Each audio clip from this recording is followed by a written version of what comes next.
In a world that never sleeps, where every moment is documented and shared, there's a profound power hidden in silence and obscurity. It might seem counterintuitive, but sometimes the best way to truly connect with ourselves and forge a path forward is by stepping back from the limelight. This isn't just about taking a break. It's about strategically withdrawing from the noise to build something extraordinary in the shadows. Stoicism, an ancient philosophy that has surged back into relevance, teaches us the value of internal focus and resilience. By embracing periods of silence, we align more closely with our goals, shield ourselves from the distractions of external approval, and prepare ourselves for a transformation that's deeply rooted and genuinely impactful. Today, we're going to explore how disappearing isn't just for magicians or the introverted. It's a deliberate, powerful strategy that can lead to incredible personal growth and clarity. Whether you're looking to reinvent yourself, focus on a new goal, or simply find peace in a turbulent world, the lessons we delve into today will show you how turning down the volume of the world helps us to amplify our inner voice. Join me as we unpack the art of vanishing, not from the world, but into ourselves, and how this Stoic practice can lead to a life of contentment and achievement far beyond what the eye can see. If you appreciate this deep dive into transforming your life with Stoic wisdom, a simple favor I ask is to hit the subscribe button. And please, don't skip any part of the video to ensure you get the full breadth of insights we're going to explore together. Let's get started. First off, let's talk about silence. Silence is not just golden, it's transformative. Embracing quietude is more than merely refraining from speech. It's about choosing what to share and with whom, very carefully. In our everyday interactions, it's incredibly easy to fall into the trap of oversharing, from the mundane details of our daily routines to our loftiest aspirations. However, when we broadcast every aspect of our lives, we open ourselves up to external influences that can cloud our judgment and sway our direction. By keeping certain details to ourselves, we maintain control over our narrative and protect our mental space from noise and clutter. This approach is deeply rooted in Stoic philosophy, which values the power of self-mastery and control. Stoics believe that true freedom comes from within, and that managing our perceptions and reactions can lead to profound peace and effectiveness. So, when you choose to hold back from sharing every detail of your life, you're not just avoiding gossip or the potential misinterpretation of your words. You're also making a strategic decision to keep your focus sharp and your intentions pure. This selective sharing helps to fortify your goals against the fluctuations of public opinion and keeps you anchored to your true purpose. It's about crafting a life that aligns with your deepest values, not one that's continuously reshaped by every passing comment or criticism. The Stoics teach us that true strength and freedom come from within. This means valuing our own opinions and judgments above those of others, not out of arrogance, but as a form of self-respect and self-sufficiency. It's about assessing ourselves through our internal lens and criteria, not through the fluctuating and often unreliable external feedback loop. Why is this important? When we depend too heavily on the approval or disapproval of others, we become like leaves in the wind, unstable and reactive to every gust. By anchoring our self-worth in our own reasoned judgments, we cultivate a stable core. This stability is what allows us to navigate life's challenges with equanimity and focus. We begin to act not out of a desire to please or conform, but from a deep, consistent place of personal integrity and understanding. This doesn't mean we disregard the feelings or opinions of others. Rather, we weigh them against our values and reason. Stoicism doesn't advocate for emotional coldness, but recommends a judicious balance, where we listen to others yet are not swayed unless their reasoning aligns with our deeply held beliefs and values. It's about creating a mental fortress where the only opinions that breach the walls are those that have been scrutinized and found beneficial to our growth and well-being. Prioritizing self-assessment helps to mute the external noise that often clouds our judgments. This clarity is liberating. It frees up mental energy that was once consumed by worrying about how others perceive us, allowing us to focus more fully on our goals and actions. It fosters a sense of authentic living that is incredibly rewarding because each step you take is aligned with your true self. In a world where sharing every detail of our lives has become the norm, there is tremendous power in secrecy, especially when you're embarking on significant personal or professional projects. The Stoic philosophy advocates for action over proclamation, teaching us that true merit lies in what we accomplish, not in what we promise. Keeping your plans close to your chest is not about fostering a mysterious persona. It's about protecting your focus and energy. Every time details of your ambitions leak out, it's like small cracks forming in the foundation of your intent. Each crack might seem minor, but collectively, they can significantly weaken your resolve and distract from your purpose. When others are aware of your intentions, it opens the door for external opinions, doubts, and even sabotage, whether intentional or subconscious. Moreover, secrecy amplifies your commitment to your goals. By not broadcasting your plans, you avoid the premature satisfaction that public acknowledgement can bring. Studies have shown that when we announce our goals, we are often rewarded with premature praise that can diminish our motivation to see the plan through to completion. Stoicism teaches us to derive satisfaction from the act of doing and the personal fulfillment of seeing results, rather than from the accolades that might come from simply stating intentions.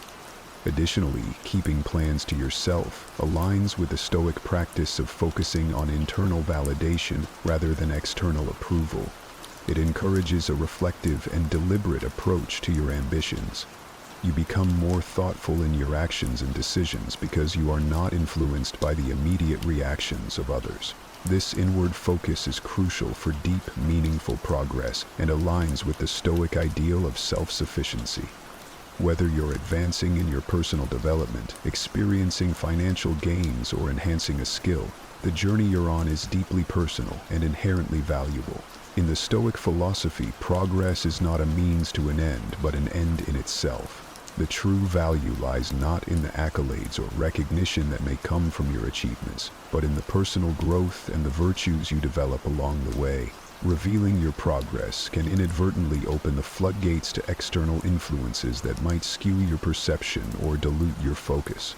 For instance, sharing your achievements can sometimes lead to envy or unwanted attention from others.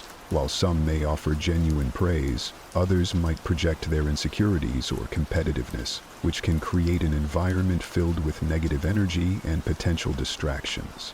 This is why Stoicism teaches us to appreciate and protect our inner peace and progress from the potentially corrosive effects of public scrutiny. Moreover, keeping your progress private allows you to savor your achievements without the external pressure of living up to others' expectations. It helps maintain that crucial internal validation where you measure success by your standards and growth rather than by the applause or approval of others.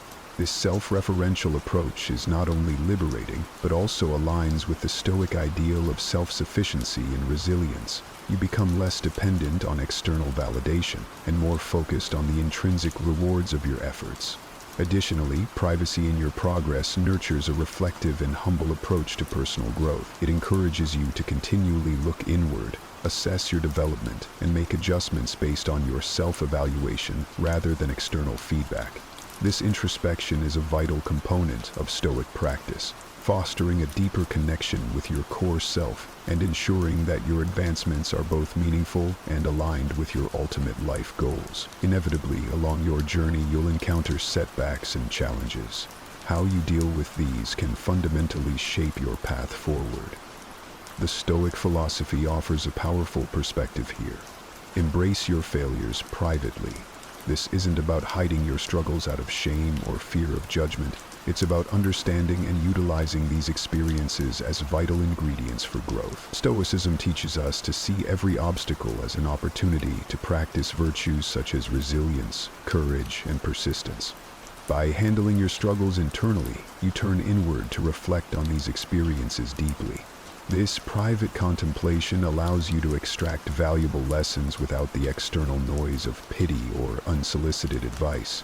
When you deal with your failures in solitude, you are not distracted by having to defend your actions or by the need to maintain a certain image. Instead, you can honestly assess what went wrong and why, which empowers you to make more informed and deliberate choices in the future. Moreover, embracing failures privately aligns with the Stoic idea of focusing on what you can control.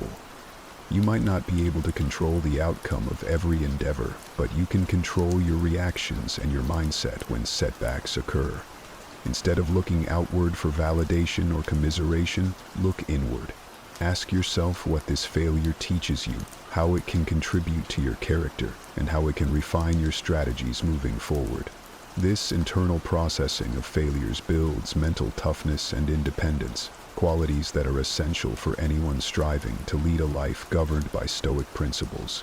It strengthens your resolve as you come to realize that your path is yours to shape, regardless of external circumstances. Each failure, when embraced silently and wisely, builds a layer of resilience and fortitude, equipping you better for future challenges.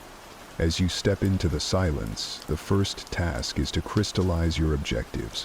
What do you aim to accomplish in this period of intentional quietude? Setting clear, tangible goals is not merely an exercise in thought. It's an essential part of the journey towards self-improvement and true personal transformation. Whether your focus is on learning a new language, enhancing your physical health, or launching a new venture, the specificity of your goals will serve as your North Star, guiding every step you take. Stoicism teaches us that the path to virtue and inner peace is paved with purposeful action. The Stoics didn't just endure life's challenges, they actively sought to overcome them by setting clear, actionable. This philosophy underscores the importance of having a well-defined target. Knowing precisely what you want to achieve gives your actions direction and meaning. It turns abstract aspirations into concrete plans, making them more attainable. Moreover, having a specific goal in mind allows you to measure your progress accurately. This measurement isn't just about reaching milestones, but about reflecting on the growth that each step brings. Every small achievement on the way to your larger goal is a testament to your commitment and a chance to cultivate virtues like discipline, perseverance, and resilience, key tenets of Stoic thought. When you pick a target, you're doing more than just setting a goal. You're mapping out a pathway for your personal evolution. This targeted approach ensures that every effort you make and every hour you spend is infused with purpose. It aligns perfectly with the Stoic belief in living deliberately. In the quiet solitude of your disappearance from the noise of the world, your clear, focused goals become beacons of light, keeping you oriented and motivated, no matter the obstacles you face. Once you have set your sights on a clear target, the next step is to align every aspect of your life with achieving that goal. This isn't just about occasional effort. It involves a fundamental restructuring of your daily life to make your ambitions not merely an aspect of your life, but the core of it. If your goal is to enhance your fitness, consider the practicality of living close to a gym or integrating physical activities into your daily routine that reinforce this commitment. If it's about acquiring knowledge, transform your living space into a haven of learning filled with books, documentaries, and access to online courses. Stoicism teaches us that discipline is not about restriction, but about aligning our actions with our true values. The Stoics view discipline as a form of self-love, a way to honor oneself by living in accordance with one's principles. By structuring your life around your goals, you practice this high form of self-discipline daily. This isn't just about filling your time with activities that push you toward your goals. It's about crafting a lifestyle that is wholly integrated with your objectives, ensuring that every hour contributes to your broader vision. Effective time management plays a crucial role in this process. It's about prioritizing activities that drive you toward your goal and cutting out the noise and distractions that divert you from your path. This focused dedication is what turns ordinary endeavors into extraordinary achievements. It's about making each day a building block for your success, where no moment is wasted and every action has purpose. Living this way requires a deep commitment and can be challenging, but it is immensely rewarding. As you align more closely with your goals, you'll find that your efforts start to feed into a larger momentum. This isn't just about reaching a destination. It's about becoming the kind of person who achieves these goals. Stoicism doesn't just encourage us to endure, it urges us to transform endurance into a dynamic, purpose-driven way of life. Embracing this lifestyle means more than just adhering to a new routine. It's about fundamentally loving the process of transformation itself, including the discipline and the solitude it entails. Stoicism, with its deep roots in mastering the self, teaches us to cherish the present moment and find contentment within our current circumstances, even as we strive for greater achievements. This mindset shift is essential and profound. It requires you to view each day, each challenge, and each moment of solitude not as hurdles but as opportunities to grow and reinforce your commitment to your goals. Stoicism doesn't merely manage perceptions, it transforms them. It encourages us to see the beauty in the process and the strength in what might often feel like solitary endeavors. By learning to appreciate the quiet moments of effort and reflection, you align more closely with Stoic ideals that value inner peace and resilience over external rewards. Reprogramming your mind also means cultivating a mindset that does not shy away from discomfort. Stoics believe that growth often comes from facing and embracing challenges head-on. In this transformative phase, you learn to derive joy from what might previously have been considered arduous tasks. This reprogramming turns discipline into a source of happiness because you know that each disciplined action takes you one step closer to your goal. Moreover, this new mindset encourages you to live intentionally, focusing on what truly matters and discarding what does not align with your goals. It's about making peace with the fact that while the future holds promise, the present holds the keys to that future. You start to see that true contentment comes not from reaching a distant goal, but from knowing that you are currently exactly where you need to be, doing exactly what you need to do. Adopting this Stoic way of thinking reshapes not just your actions, but your entire outlook on life. It shifts your focus from outcomes to the quality of your daily actions. This shift is crucial for genuine, lasting change because it builds a foundation of habits and attitudes that will sustain not just the achievement of one goal, but the continual pursuit of personal excellence. Initially, the idea of disappearing was about retreating from the public eye to focus on self-improvement, away from the distractions and pressures of external expectations. However, as you progress and evolve, you might discover that the need to step back into the spotlight isn't as compelling as you anticipated. This isn't a sign of failure, but a profound realization about the nature of true transformation. Stoicism teaches us that the worth of our actions and our growth should not be measured by external accolades, but by the internal peace and contentment they bring. If you've genuinely transformed, integrating the principles and practices that have reshaped your life, you'll find that the quiet satisfaction of knowing you have evolved into your better self is far more rewarding than any public recognition. This shift in perspective is a hallmark of deep, meaningful change. This process of reappearing then becomes less about making a grand entrance back into society and more about seamlessly integrating your new self into your everyday. It's not a moment of triumph broadcasted to elicit admiration, but a subtle, continuous expression of the new principles and insights that now guide your life. Your transformation becomes visible not through explicit displays, but through the quality of your actions and the serenity of your demeanor. Moreover, Stoicism reminds us that external recognition is fleeting. Today's accolades can easily become tomorrow's forgotten news. What remains, what endures, is the sense of fulfillment and self-contentment from knowing you live true to your values and capabilities. This enduring contentment becomes the true reward for your efforts, far surpassing the ephemeral satisfaction of external validation. Therefore, as you consider reappearing, remember that your transformation is an ongoing process. You are forever changed, not just for a moment, but for a continuous journey of self-evolution. Each day presents a new opportunity to live out the truths you've embraced. The need to reappear should never overshadow the greater need to remain authentic to your transformed self. Living out the Stoic virtues of wisdom, justice, courage, and moderation. Life's most challenging truth is often this: The only barrier between where you are and where you want to be is your decision to rise. It's not luck, it's not perfect timing, and it's not even raw talent. It's you, right here, right now, choosing to believe you're capable of more. This isn't about waiting for the stars to align or for life to hand you an opportunity.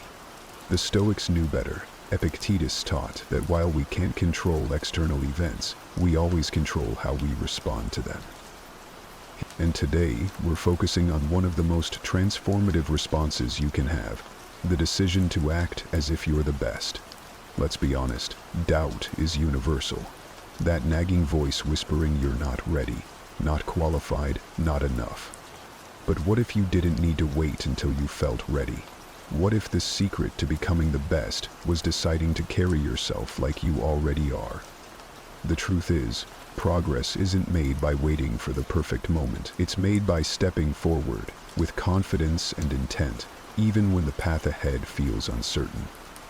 Marcus Aurelius, in his daily reflections, reminded himself to focus on his own actions and to embody virtue in all circumstances.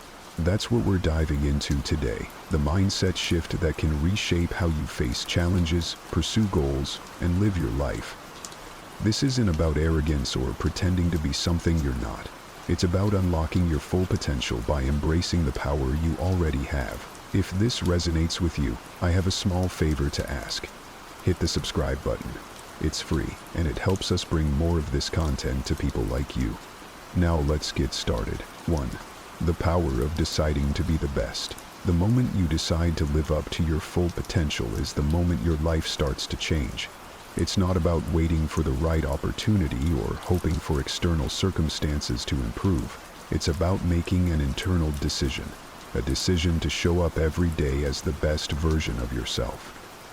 This idea echoes the teachings of the Stoics, who believe that our true power lies in how we choose to approach life. As Epictetus said, it's not what happens to you, but how you react to it that matters. The decision to be the best begins with that mindset. This mindset isn't about being perfect or better than others. It's about setting a standard for yourself and committing to continuous growth. The Stoics understood this well. Marcus Aurelius, one of the most powerful emperors in history, constantly reminded himself to act with virtue, not for glory or praise, but because it was the right thing to do. He believed that every day was an opportunity to strive for excellence, not in competition with others, but in competition with his own potential. When you decide to be the best, you're not saying you'll never make mistakes or face challenges. The Stoics were clear that life is full of obstacles, but they also believed that these obstacles are what shape us. By deciding to be the best, you choose to face those challenges head-on, using them as opportunities to grow stronger and wiser. This is where your life starts to transform.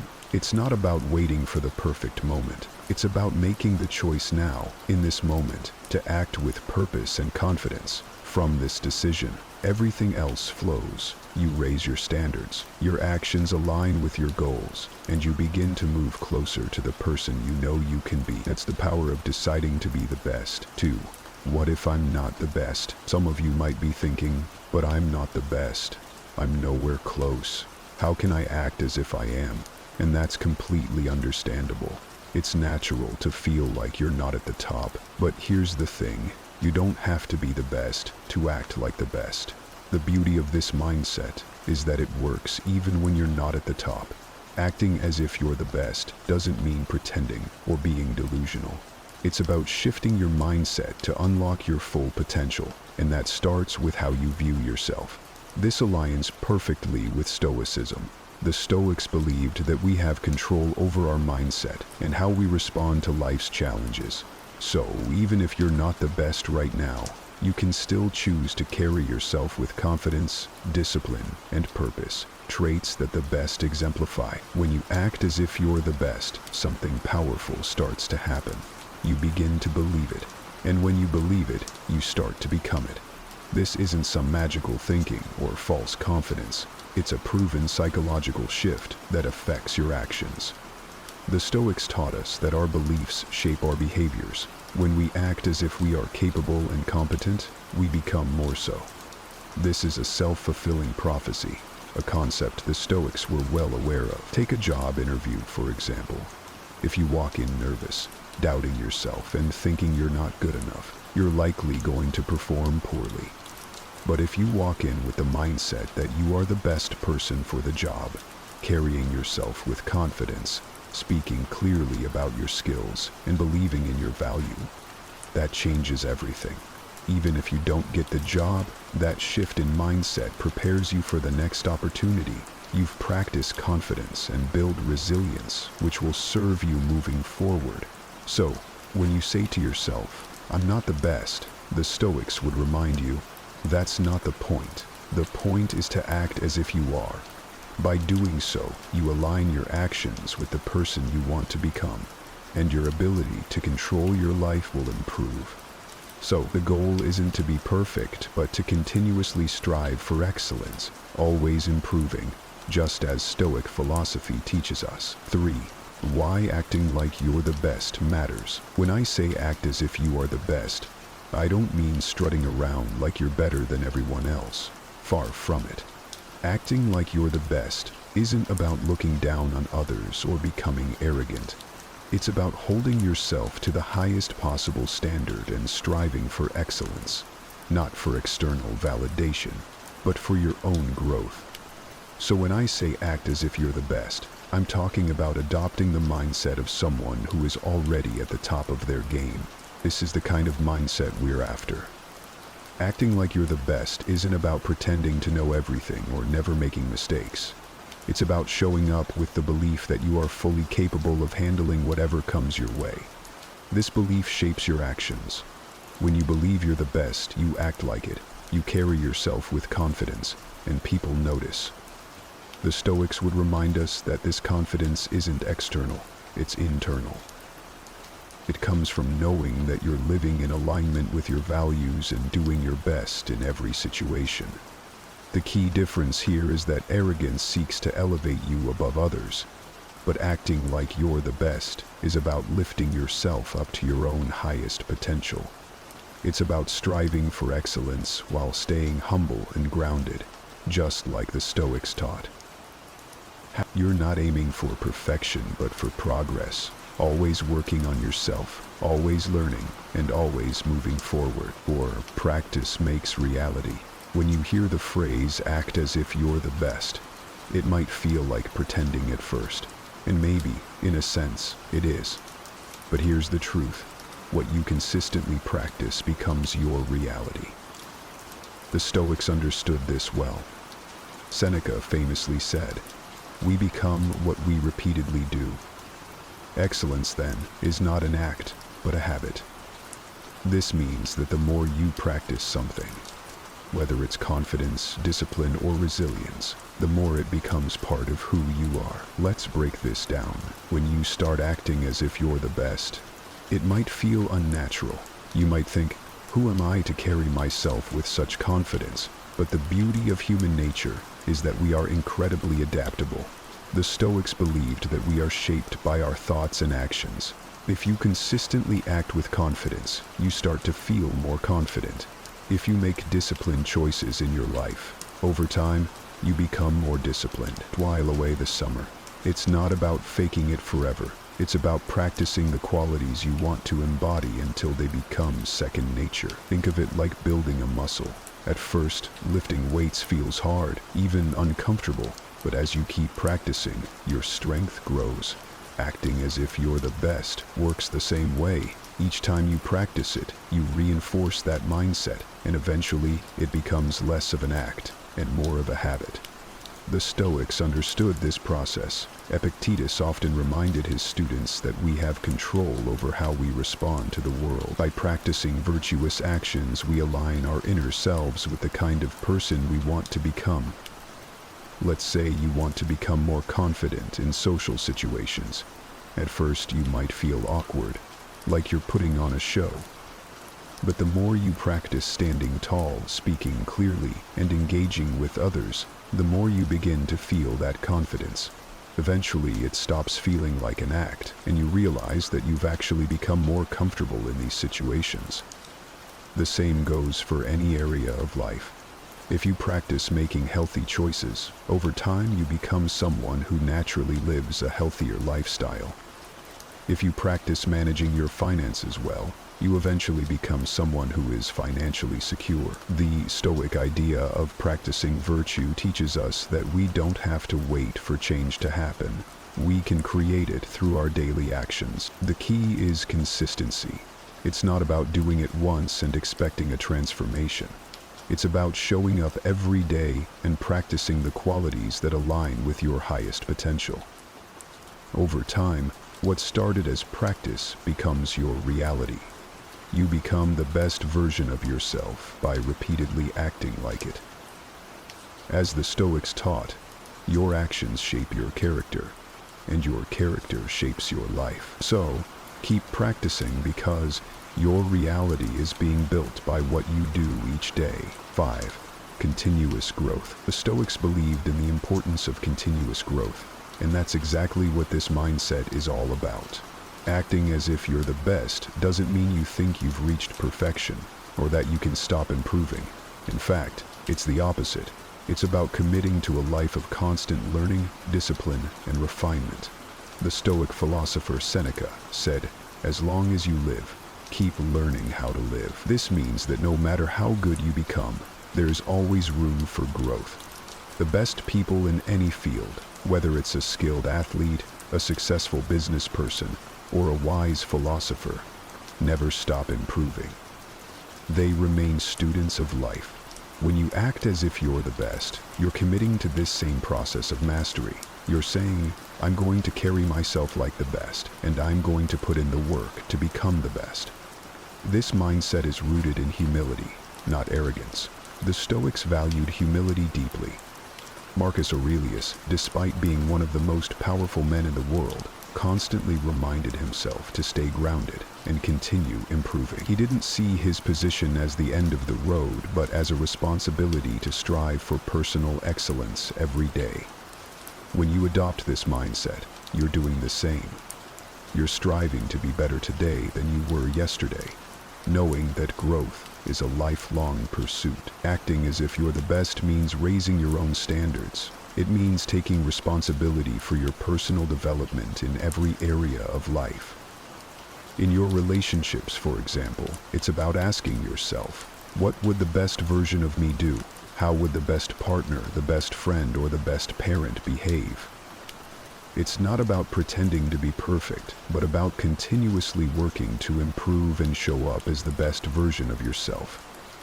It's about continuously working to improve and show up as the best version of yourself. In your health, it means acting as if you're in the best shape of your life. How would you treat your body if you believed you were capable of achieving peak health? What choices would you make in terms of your diet, exercise, and habits? The Stoic path is one of self-discipline and making intentional choices that lead to long-term well-being. 6. Facing weakness. Embracing your shortcomings. When we talk about acting as if you're the best, it's easy to think it means ignoring your flaws or pretending they don't exist. But in reality, it's the opposite. Acting like you're the best means having the courage to face your weaknesses head-on and use them as opportunities for growth. The Stoics were masters at this. They taught that self-awareness and honest reflection are essential for improvement. Healthy, as Marcus Aurelius said, you have power over your mind, not outside events. Realize this, and you will find strength. By the time of his death, Marcus Aurelius had become part of that power is understanding where we fall short. Not to feel ashamed, but to learn and grow. The best people in any field aren't those who believe they're flawless. They are the ones who understand their shortcomings better than anyone else. But they don't let those shortcomings define them. Instead, they use them as motivation to keep improving. The Stoics believed in embracing challenges and discomfort as part of life's natural course. Epictetus reminded us that the path to mastery requires us to face obstacles with resilience. When we see our weaknesses clearly, we can approach them with a mindset of progress. Think about it this way. If you ignore your weaknesses, they don't go away. In fact, they tend to grow bigger and more disruptive over time. But if you acknowledge them and take steps to improve, you become stronger. The Stoics didn't see weakness as failure. They saw it as an opportunity to practice arete, which means striving for excellence.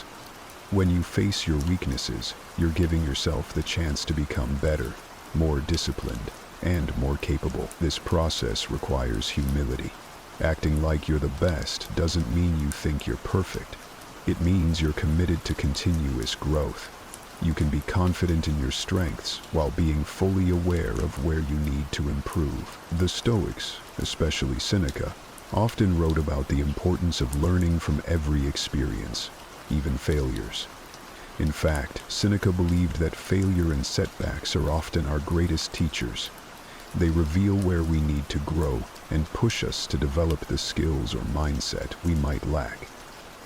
The key is to see your weaknesses not as something to be ashamed of, but as a natural part of your development. By facing them with honesty and a desire to improve, you take control of your growth. This is where true strength lies, in the ability to confront what's holding you back and work to overcome it. And the Stoic approach is to view life's challenges, including your own shortcomings, as fuel for becoming a better, more resilient person. When you act as if you're the best, you're not pretending to be perfect. Instead, you're showing that you have the strength to face your weaknesses, learn from them, and grow into the person you aspire to be. This mindset will carry you forward, just as it did for the Stoics, who embraced their flaws, learned from them, and continued on their path toward excellence. Learning graces rather than self-complicity. 7. Elevate those around you. When you act as if you're the best, it's not just about improving your own life. It's about raising the bar for everyone around you. The Stoics believed in the concept of sympathia, the idea that we are all connected and that our actions impact the whole. When you strive for excellence, you inspire others to do the same. Your confidence, discipline, and commitment to growth naturally elevate the people you interact with, whether it's in your family, your friendships, or your workplace. Think about how it feels to be around someone who carries themselves with purpose and clarity. Their energy is contagious. They don't need to say it, but their actions, their presence, show others what's possible. This is how you can influence others, by leading by example.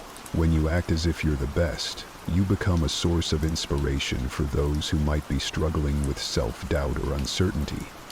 You show them that it's possible to rise above challenges by adopting the right mindset and staying focused on what truly matters. The Stoics were not concerned with competition in the way we often think of it today. They believed in helping others achieve virtue and wisdom. When you raise your standards and strive for excellence, you're not just lifting yourself. You're creating an environment where those around you feel encouraged to rise with you. Acting as if you're the best means embodying qualities that others respect and want to emulate. By doing this, you not only improve your own life, but also contribute to the growth and success of the people in your circle.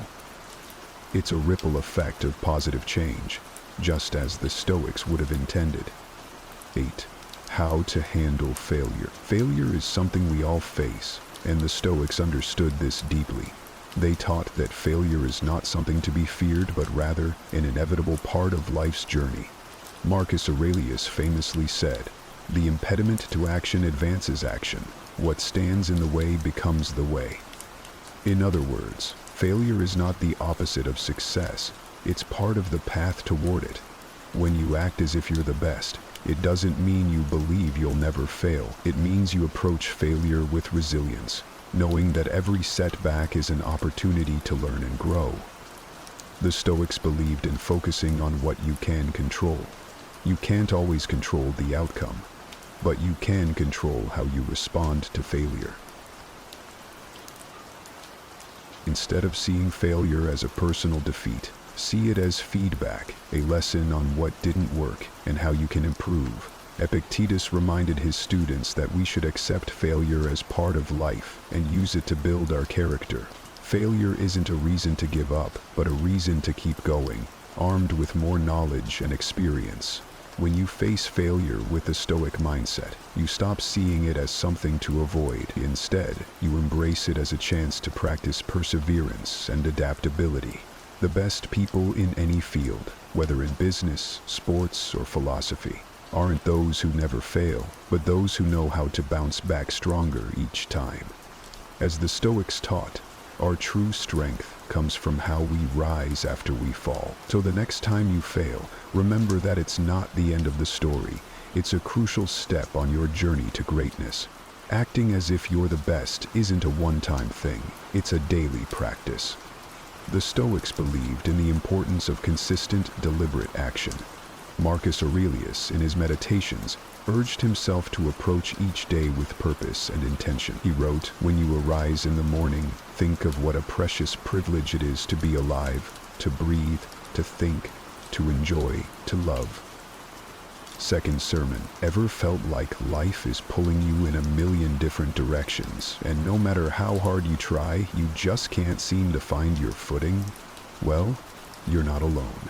Right now, across the globe, millions are feeling overwhelmed, not by a lack of dreams, but by the chaos of everyday demands that cloud their true potential. Today we're going to strip back the layers of noise and rediscover clarity through the lens of Stoicism, a philosophy that has empowered thinkers and leaders for centuries to face life's turbulence with calm and resilience. Now, if you find yourself nodding along, thinking, "Yes, that's exactly what I need," then I'm glad you're here. And if you appreciate what we're doing, showing a little love by hitting that subscribe button won't cost a thing, but will mean the world to us. Stick with me through this journey today, because every single moment of this video is packed with insights that could just be the answer you've been looking for. Together we'll explore timeless Stoic strategies to reset, restart, and refocus. Because sometimes, all you need to change your life is to view it from a new perspective. Let's dive in. Let's talk about a concept that might seem simple on the surface, but is incredibly transformative once you dive deep. Reset. Specifically, I want to focus on the idea of clearing the clutter. It's a powerful metaphor, isn't it? Just saying it out loud feels like a breath of fresh air. Now, when you think of clutter, you might picture a desk buried under piles of papers, or a closet stuffed to the brim with clothes you haven't worn in years. But I'm not just talking about physical clutter. I'm talking about the mental and emotional clutter that piles up in our lives, often without us even noticing. I'm talking about the mental and emotional clutter that piles up in our lives, often without us even noticing. Here's a personal story for you. A while back, I found myself feeling unusually stressed and anxious. I was meeting deadlines, hitting my targets, doing all the right things, but something felt off.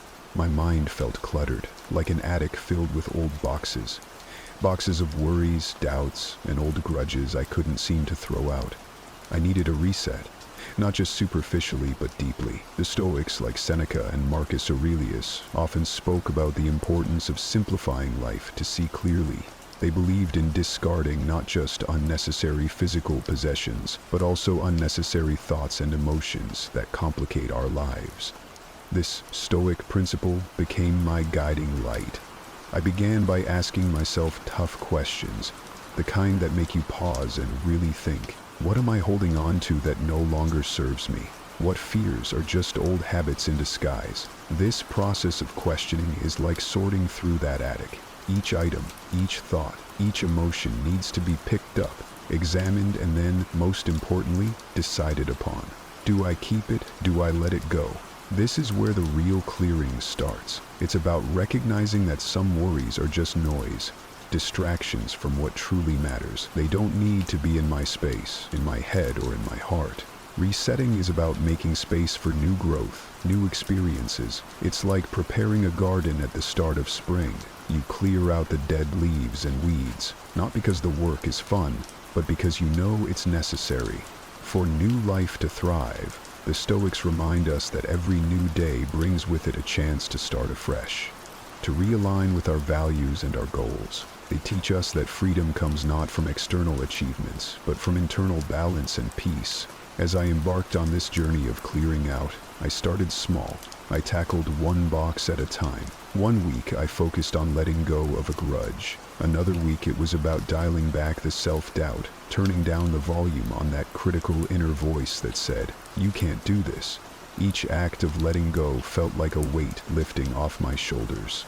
Now, let me ask you, what's cluttering your mind? What's taking up space in your life that no longer serves a positive purpose? Maybe it's resentment over a past failure, or anxiety about an uncertain future. Maybe it's the unrealistic standards you set for yourself, or the toxic relationships that drain your energy. Imagine if you started clearing that clutter. Imagine the freedom, the lightness, the room to breathe and grow. It's not just about removing the bad, but about making space for the good, for something better. This isn't about denying your past experiences, but about choosing not to let them define or limit you anymore. And here's the thing about resetting. It's not a one-time event. It's a continuous process, a habit you develop. Each day is a new opportunity to clear away what doesn't belong and reinforce what does. It's about building resilience, about learning to bounce back faster and stronger because you're not weighed down by unnecessary baggage. So, as you listen to this, think about what you can reset in your life today. It doesn't have to be big. Start small. Maybe it's deciding to forgive someone, to forgive yourself, or to set aside a worry that's been nagging at you. Remember, each piece of clutter you clear makes room for something invaluable. Peace of mind, clarity, and the strength to face whatever comes next. As the Stoics would say, the obstacle in the path becomes the path. Every challenge, every bit of clutter we clear, shapes us, molds us into the people we are meant to be. So let's reset, not just once, but as a way of life. Let's make it count. Because in the clarity of a decluttered mind and heart lies the power to craft a truly fulfilling life. Now, let's tackle the concept of restart. This is where the real grit of life comes into play. It's about picking yourself up after you've been knocked down, dusting yourself off, and stepping back into the ring. It's a test of courage, a true measure of your resilience. And let me tell you, it's not for the faint of heart, but it is for everyone. We all face moments when the easiest thing to do would be to give up. But here's where Stoic wisdom shines through, teaching us that every new beginning comes from some other beginning's end. There was a time in my life when I hit rock bottom. I had faced a major setback in my career, and everything I had worked so hard for seemed to crumble right before my eyes. It felt like standing amidst the ruins of a once glorious castle that I had built, brick by brick. The temptation to just sit in the rubble was overwhelming. But here's the kicker. The Stoics say, the impediment to action advances action. What stands in the way becomes the way. And that's what I did. I made my obstacle my way forward. Restarting isn't about brushing off your failures as if they're nothing. No, it's about acknowledging them, learning from them. It's about looking your failures in the eye and saying, "You can't keep me down." Because the truth is, every failure is ripe with potential to teach us something invaluable, something that success never could. I asked myself, what can I learn from this? How can I grow? The answers to those questions were the first steps I took toward my restart. I started by setting small, manageable goals. It wasn't about reclaiming all my lost ground in a day. Instead, it was about moving forward one small step at a time. Each step, no matter how small, was a victory. It was a defiance of failure, a testament to my resilience. And with each step, my journey forward gathered momentum. But let's be real, restarting can be daunting. You're not always going to have clear direction. That's where the Stoic practice of premeditatio malorum, the premeditation of evils, comes in. It's about visualizing the worst-case scenarios and preparing for them. Not to be pessimistic, but to be prepared. When you've already faced your fears in your mind, taking action in the real world becomes less daunting. It's like rehearsing for a play. When the curtains lift, you're ready to perform. And here's a thought for you. How often do you hold back because the fear of failure paralyzes you? Imagine what you could achieve if you viewed each failure as a step up, not a stumble. Picture yourself as a phoenix, rising from the ashes, reborn and renewed. That's the essence of restarting. It's not about never failing. It's about never letting failure have the last word. During my restart, I also learned the importance of community.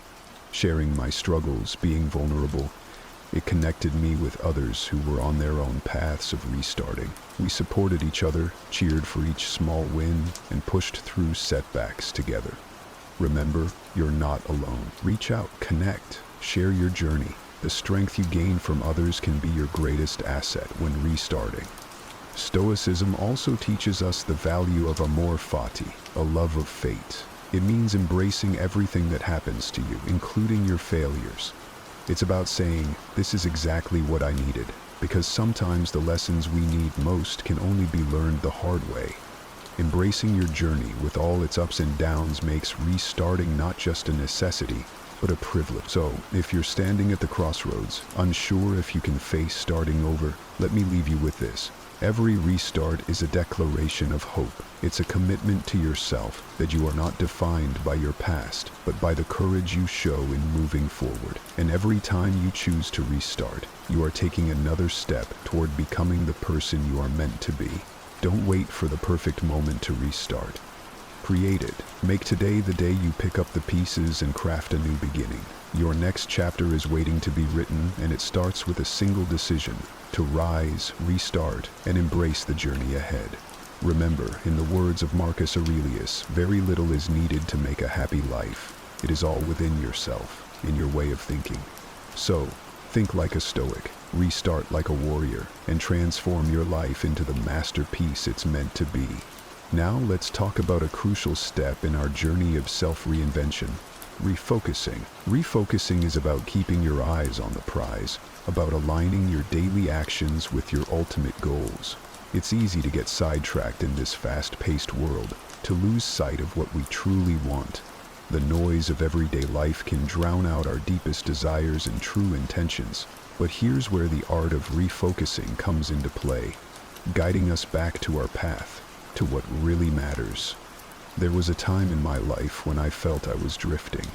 My goals seemed blurry and my actions didn't align with what I deeply aspired to achieve. I was busy, sure, but not productive in the way I wanted to be. It was like sailing a boat without a compass. I was moving, but not necessarily forward. That's when I stumbled upon a Stoic principle that changed everything: the concept of prosocia, or attentive focus. This ancient idea taught me the importance of mindfulness and intentionality in every action. Refocusing means being deliberate about what you let into your life. It's about pruning the unnecessary, the trivial, the distractions that sap your energy and scatter your focus. It's about asking yourself, is what I'm doing right now serving my ultimate purpose? If not, it might be time to let it go. Let's get practical here. Start by defining your top priorities. What are the 3 things that, if you achieve them, would make the biggest impact on your life? Write them down. Keep them somewhere you can see every day. And each day, do at least one thing that moves you closer to one of those goals. It's about small, consistent actions. As the Stoics believed, it's not the grand gestures but the daily decisions that shape our destinies. Refocusing also involves setting boundaries, sturdy, visible lines that protect your time and energy. It means saying no to unnecessary commitments that do not align with your goals. It means being okay with disappointing others, to not disappoint yourself. Stoicism teaches us that our time and our focus are among the few things we can control. Use them wisely. Here's something to ponder. How often do you find yourself doing something just because it's what you've always done? Maybe it's a job that no longer fulfills you, a habit that no longer serves you, or a relationship that drains more than it gives. Imagine the clarity and freedom you'd feel if you started saying yes only to things that align with your deeper values and goals. That's what refocusing is all about. During my own refocusing phase, I realized how scattered my efforts had been. I was trying to chase too many goals, which meant I wasn't making meaningful progress in any area. I took a step back and reevaluated my path. I started to cut out the clutter, not just in my physical space, but in my commitments, in my social media use, in how I spent my leisure time. Every piece of clutter cleared was like removing a blindfold. My goals came back into sharp focus. Refocusing is not a one-time fix. It's a continuous process. Life changes, goals evolve, and our focus needs to shift accordingly. It's like recalibrating a compass when you find out you've been slightly off course. It's not a failure. It's a necessary part of navigating. And if you're wondering if it's too late to refocus, let me remind you of a Stoic truth. It's never too late to be who you might have been. Every moment is a chance to turn things around, to align yourself with your aspirations.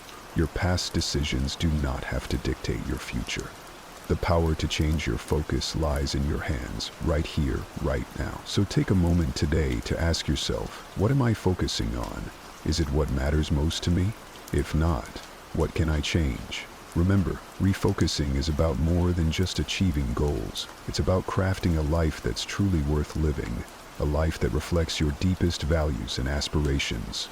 Refocus now, not tomorrow, not next week, but today. Let every step you take be purposeful. Let every decision be intentional. And watch as the pieces of the puzzle start to fit together, revealing a picture of a life that's not only successful, but also deeply fulfilling. As we wrap up our journey today, let's talk about maintaining momentum. It's one thing to start anew, to reset your compass, restart your engine, or refocus your lens. But it's another to keep that energy flowing, to keep pushing forward even when the initial spark has dimmed. This, my friends, is where the true challenge lies, and also where the most rewarding part of our journey begins. Remember, every great story you've ever heard, every inspiring journey you've admired, didn't just happen overnight. They were built on consistency, perseverance, and a steadfast commitment to the end goal. And here's where the Stoic principle of endurance, or what they call hippomone, comes into play. It's about enduring the long march, sticking to your path even when it's steep and fraught with obstacles. Think about the last time you started something new. Maybe it was a fitness regimen, a business venture, or a personal project. The beginning was likely exciting, filled with energy and grand visions of success. But as time went on, perhaps the enthusiasm waned. Maybe obstacles appeared that you hadn't anticipated. This is natural. It's a part of any worthwhile endeavor. But the key to success? It isn't just starting strong. It's about continuing strong. So how do we maintain this momentum? First, by setting small, incremental goals. Break down your big, audacious goals into smaller, manageable tasks. Each small victory keeps your spirits high and your focus sharp. It's like climbing a mountain, one step at a time, one breath at a time, and before you know it, you'll look back and marvel at how high you've climbed. Another vital tool for maintaining momentum is reflection. Regularly take stock of your progress. What have you learned? What would you do differently? What can you celebrate? Reflecting isn't just about patting yourself on the back. It's about learning and adjusting your strategy as you go. It's about being honest with yourself and addressing the gaps without judgment. Let me ask you this. When was the last time you paused to appreciate how far you've come? Often, we are our own harshest critics, and in the rush to achieve more, we forget to acknowledge our achievements. Yet, Stoicism teaches us the importance of gratitude, not just for others, but for our own efforts and progress. Gratitude not only brightens our outlook, but also fortifies our will to persevere. And speaking of perseverance, remember to lean on your support network. Share your journey, seek advice, and offer support to others in return. Momentum is easier to maintain when you know you're not alone, when you have people cheering for you, waiting at the finish line and running alongside you. It's a harsh reality, but some people in our lives take pleasure in causing harm and chaos. Think about it. You could be sharing moments, trusting someone, only to discover they are the very source of your turmoil. Today, we dive deep into a topic that's as fascinating as it is frightening, recognizing the signs you're dealing with an evil person. Whether it's a colleague, a friend, or even a family member, these individuals can be masters of deception, hiding their true nature behind charm and charisma. Today, we're not just exploring this dark side of human behavior out of curiosity. Understanding these signs can be life-changing. The Stoics believed in the power of perception, and the importance of living a life guided by reason and virtue. By identifying and understanding these toxic traits, we can protect our peace of mind and cultivate healthier relationships, staying true to the principles of wisdom and self-control. Stay with us as we uncover 5 telltale signs of an evil person. By the end of this video, you'll not only be better equipped to spot these behaviors, but also learn practical ways to safeguard your mental health and well-being. And if you appreciate what we're doing here, a simple, free favor I'll ask from you is to hit the subscribe button. Please don't skip any part of the video.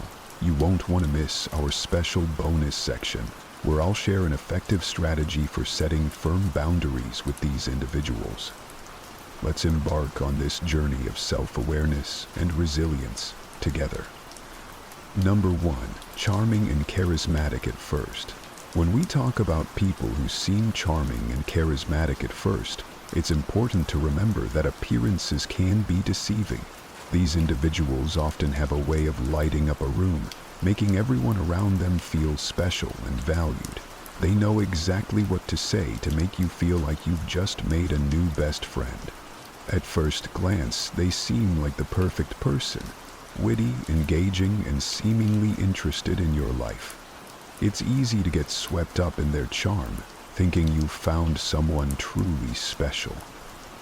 However, the Stoics teach us to look beyond the surface and seek the truth through rational thought and observation. Over time, you might start to notice little cracks in their facade. Maybe they always need to be the center of attention, overshadowing others in social settings. They might talk over you, interrupt you, or even subtly put you down in front of others. These aren't just quirks or signs of an extroverted personality. They're red flags. The Stoics would advise us to observe these behaviors with a clear mind, unclouded by the initial excitement of their charisma. Imagine being at a party where this person is the life of the event, telling jokes and captivating the crowd. At first, it feels great to be in their orbit, but as the evening progresses, you realize they're dominating every conversation, making everything about themselves.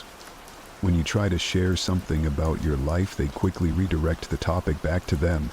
This is where the principle of apatheia, a state of being undisturbed by external things, comes in handy.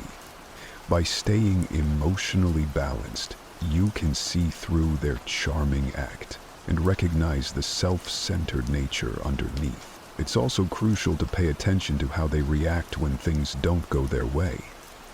A person who is genuinely kind and caring will handle disappointments and disagreements with grace and understanding. But someone who is merely playing a role to gain your trust might quickly become angry or defensive. They might lash out or try to manipulate the situation to regain control. According to Stoic wisdom, such reactions are clear indicators of a lack of virtuous character. Marcus Aurelius reminds us to be wary of those who display signs of anger and manipulation, as these are not the traits of a rational and virtuous person. The key here is to take your time and trust your instinct.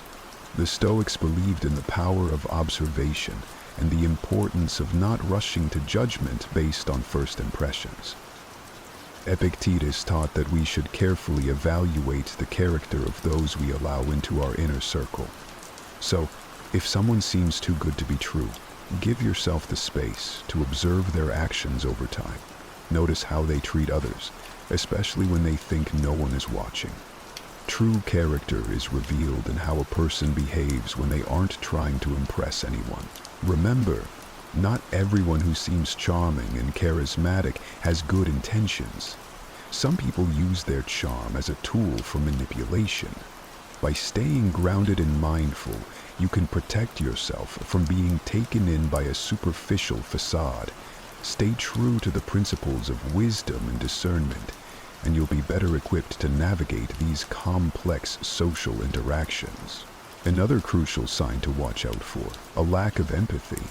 Empathy is the ability to understand and share the feelings of others. It's what allows us to connect deeply with those around us, to offer support when it's needed, and to create meaningful relationships. However, there are individuals out there who seem to completely lack this essential human trait. They don't care about how their actions or words affect others, and this can have a devastating impact on those around them. The Stoics believed in the importance of compassion and understanding as fundamental virtues. Marcus Aurelius often spoke about the interconnectedness of humanity and the need to consider the well-being of others as part of our own well-being. So, when we encounter someone who shows a blatant disregard for the feelings of others, it's a serious red flag.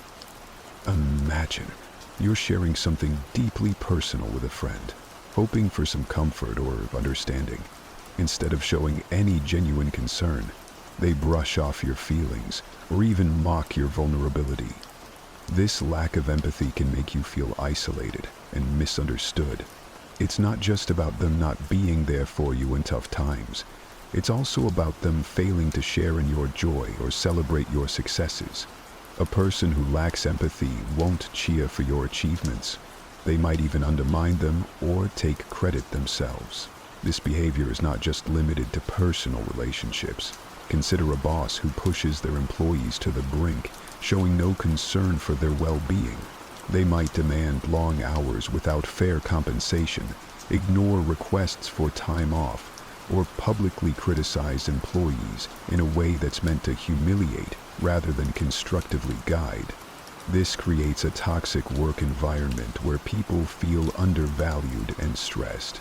The Stoics would advise us to maintain our inner peace and integrity in such situations, recognizing that the lack of empathy in others is a reflection of their character, not ours. Furthermore, a lack of empathy can lead to more sinister behaviors.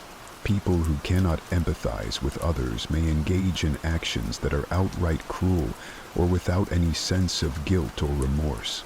They might lie, cheat, or even inflict physical harm without a second thought about the pain they're causing.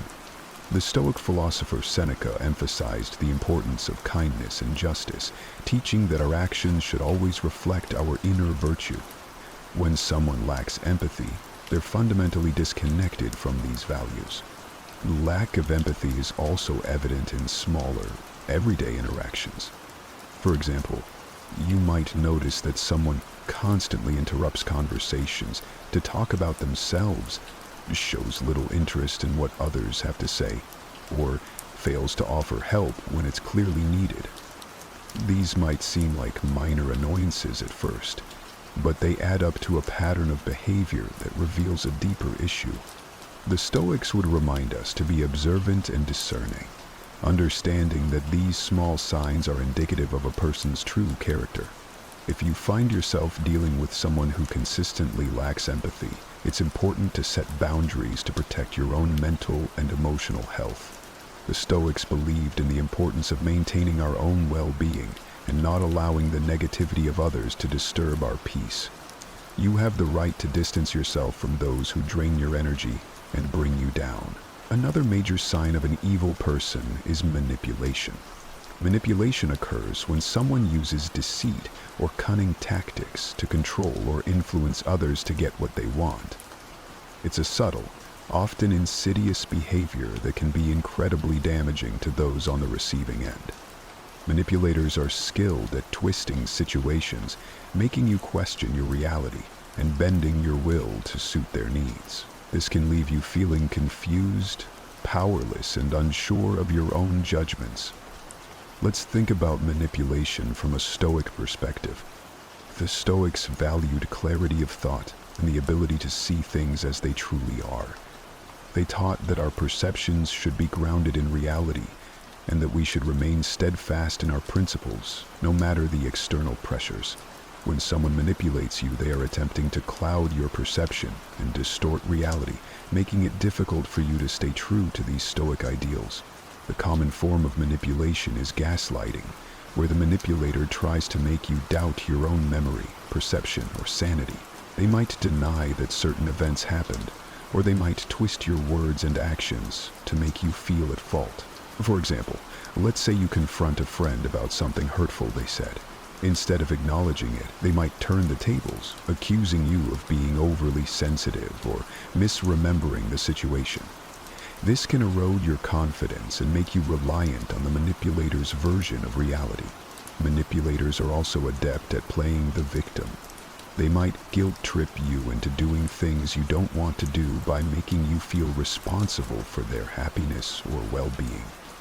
You might have a friend who constantly complains about their problems, expecting you to drop everything to help them, yet they are never there for you in return. They might say things like, "If you were really my friend, you'd do this for me," making you feel obligated to comply. The Stoics, especially Epictetus, emphasize the importance of understanding what is within our control and what is not. We cannot control others' actions or emotions, only our response to them. Consider how a manipulator might use flattery or charm to get their way. At first, this can feel great. They might shower you with compliments and make you feel special. But over time, you might notice that their praise comes with strings attached. They might compliment you when they want something from you, or when they need you to do something for them. This can make you feel like you owe them, or that you need to live up to their expectations to maintain their approval. The Stoics would remind us that true virtue and self-worth come from within, not from the fleeting approval of others. Manipulation can also take the form of isolation. A manipulative person might try to cut you off from your friends and family, making you more dependent on them. They might say things like, "Your friends don't really care about you," or "Your family doesn't understand you like I do." This tactic makes it easier for them to control you because you become more reliant on them for support and validation. The Stoics believed in maintaining strong, supportive relationships with others, recognizing that we are social beings who thrive in community. Isolation goes against these principles, as it weakens our support network and makes us more vulnerable to manipulation. Financial manipulation is another tactic used by evil people. They might borrow money, never repay it, or they might control your finances to limit your independence. For instance, a partner might insist on managing all the money in the relationship, making you ask for permission to spend anything. This control over finances can make it difficult for you to leave the relationship or assert your independence. The Stoics would encourage us to seek self-sufficiency and independence, ensuring that we are not unduly influenced or controlled by others.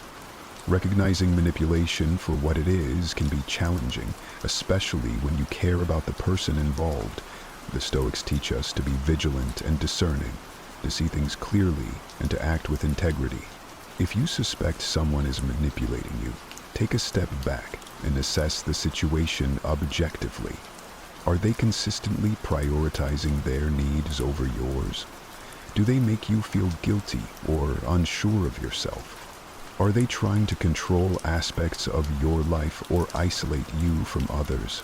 It's important to set firm boundaries with manipulators and stand your ground. Communicate clearly and assertively about what you will and will not tolerate.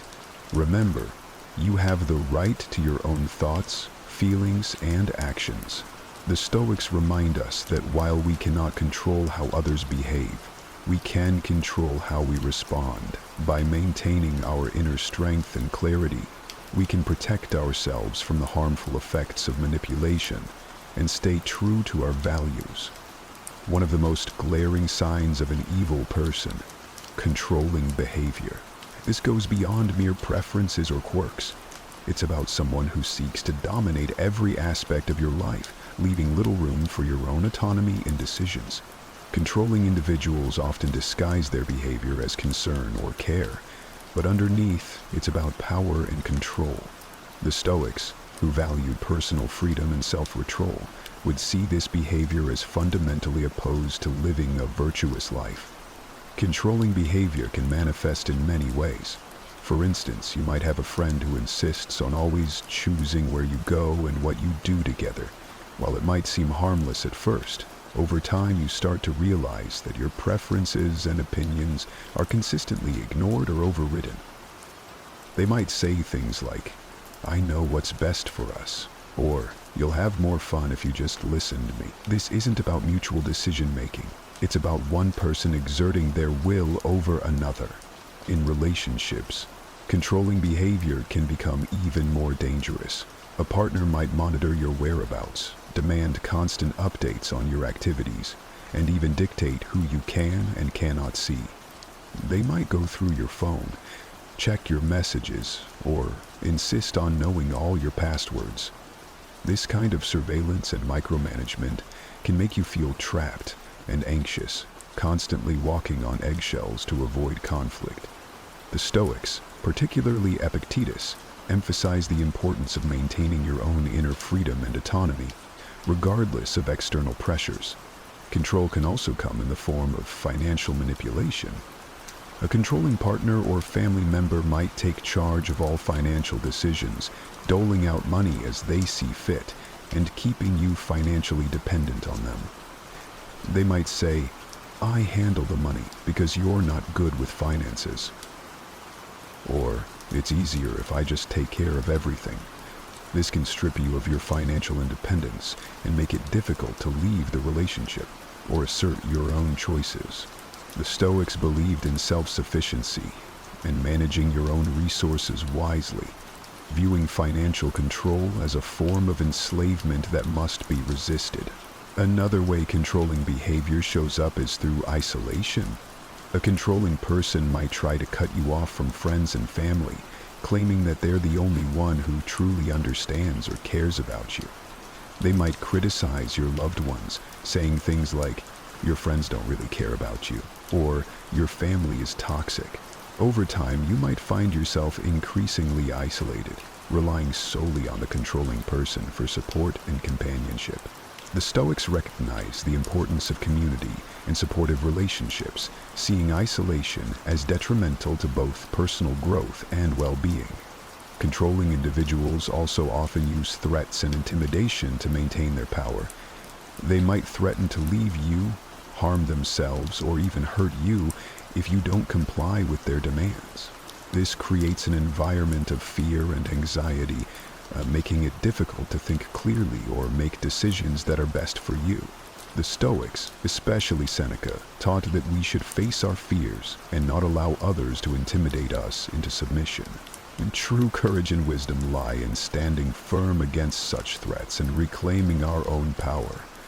It's important to understand that controlling behavior is about more than just wanting things done a certain way.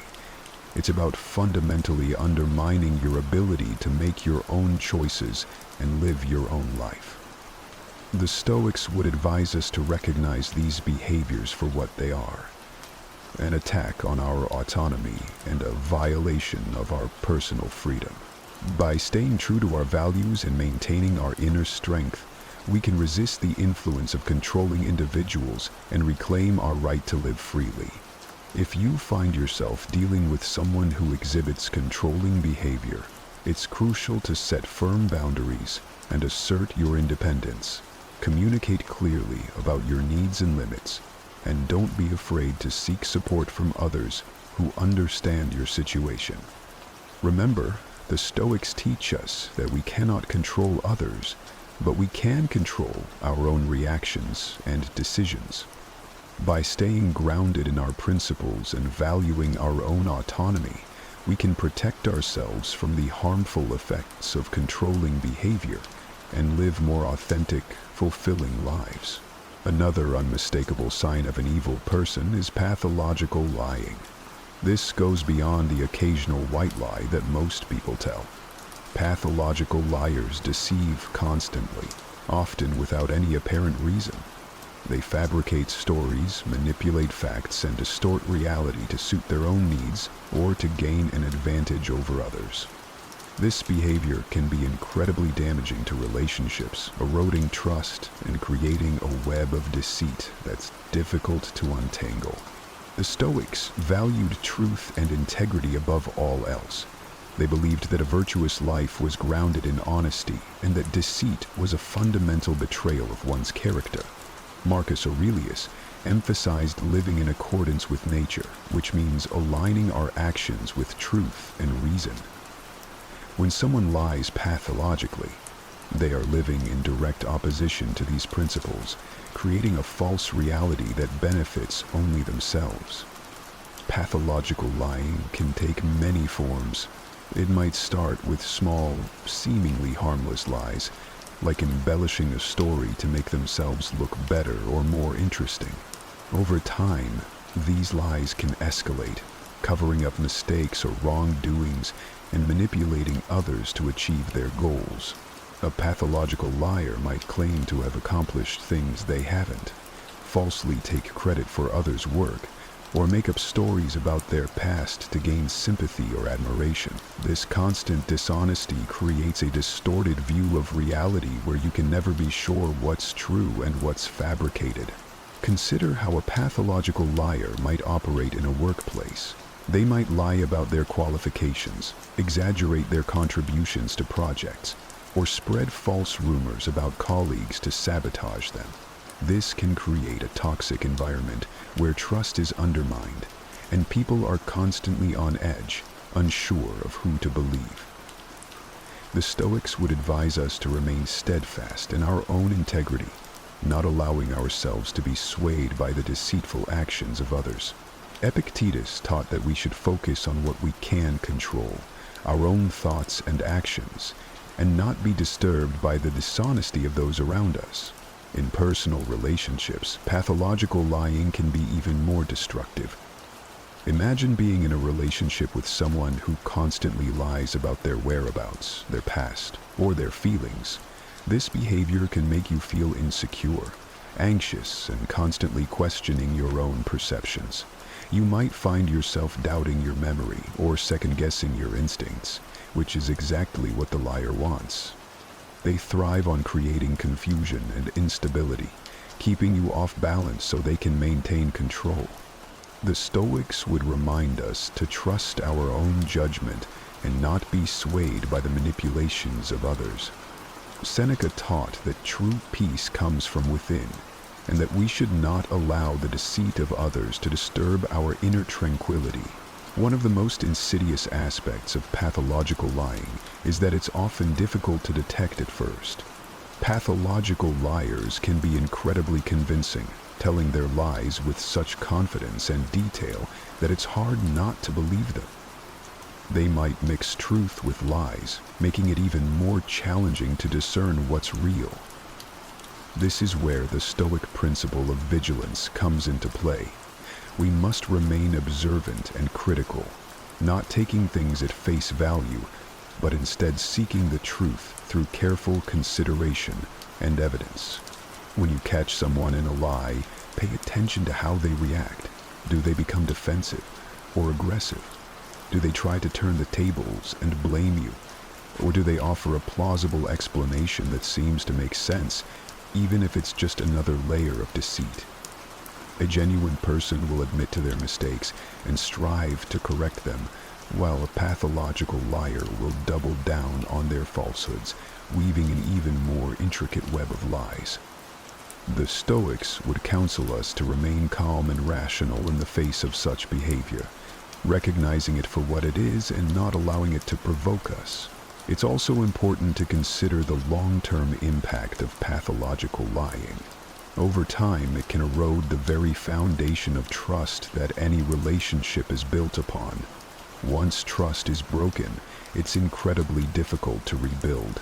You might find yourself constantly suspicious, always wondering if you're being lied to again. This can lead to a toxic cycle of mistrust and resentment. The Stoics believed in the importance of building strong, honest relationships based on mutual respect and understanding. When dealing with a pathological liar, you must decide whether it's worth trying to rebuild that trust, or whether it's healthier to distance yourself from their toxic influence. If you find yourself entangled with a pathological liar, it's crucial to set firm boundaries and protect your own mental and emotional well-being. The Stoics would advise us to remain true to our own values and principles, not allowing ourselves to be dragged down by the deceit of others. Be clear about what you will and will not tolerate, and don't be afraid to walk away from a relationship or situation that is built on lies. Remember, your peace of mind and integrity are more important than maintaining a connection with someone who consistently deceives you. Now, how can you protect yourself from these harmful behaviors while maintaining your peace and integrity? Setting boundaries is one of the most crucial skills you can develop when dealing with difficult or toxic people. Boundaries are about defining what you will and will not accept in your relationships, and they are essential for protecting your mental, emotional, and even physical well-being. The Stoics, who emphasized the importance of personal integrity and inner peace, would see boundary setting as a fundamental practice for maintaining a virtuous and tranquil life. First and foremost, it's important to recognize that setting boundaries is not about being harsh or unkind.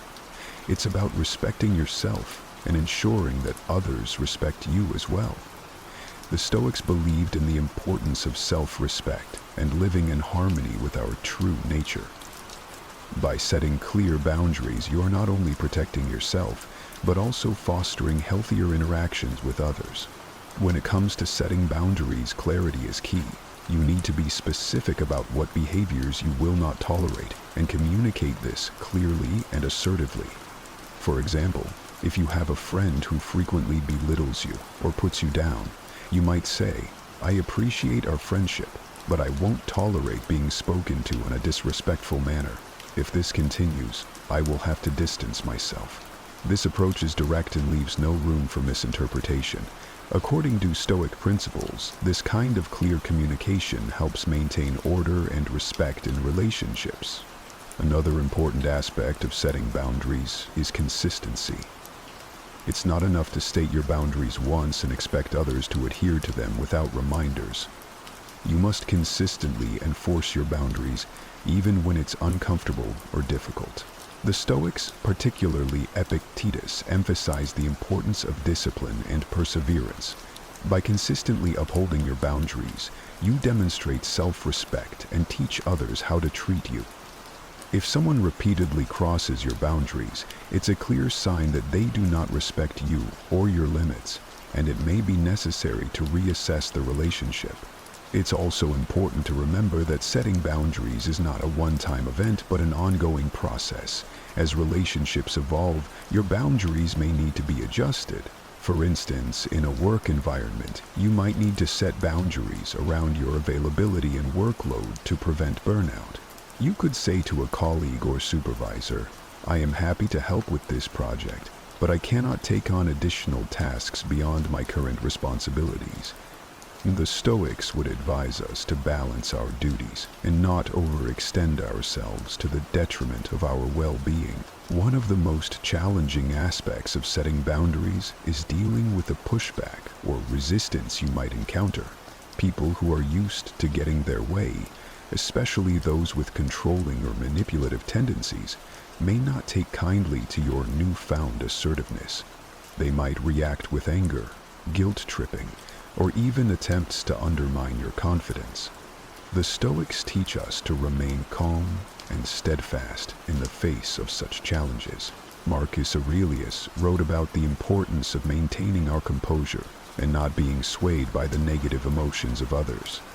When you encounter resistance, stay firm and remind yourself that your boundaries are necessary for your well-being. In some cases, setting boundaries might mean making difficult decisions, such as distancing yourself from certain individuals or even ending relationships that are toxic or harmful.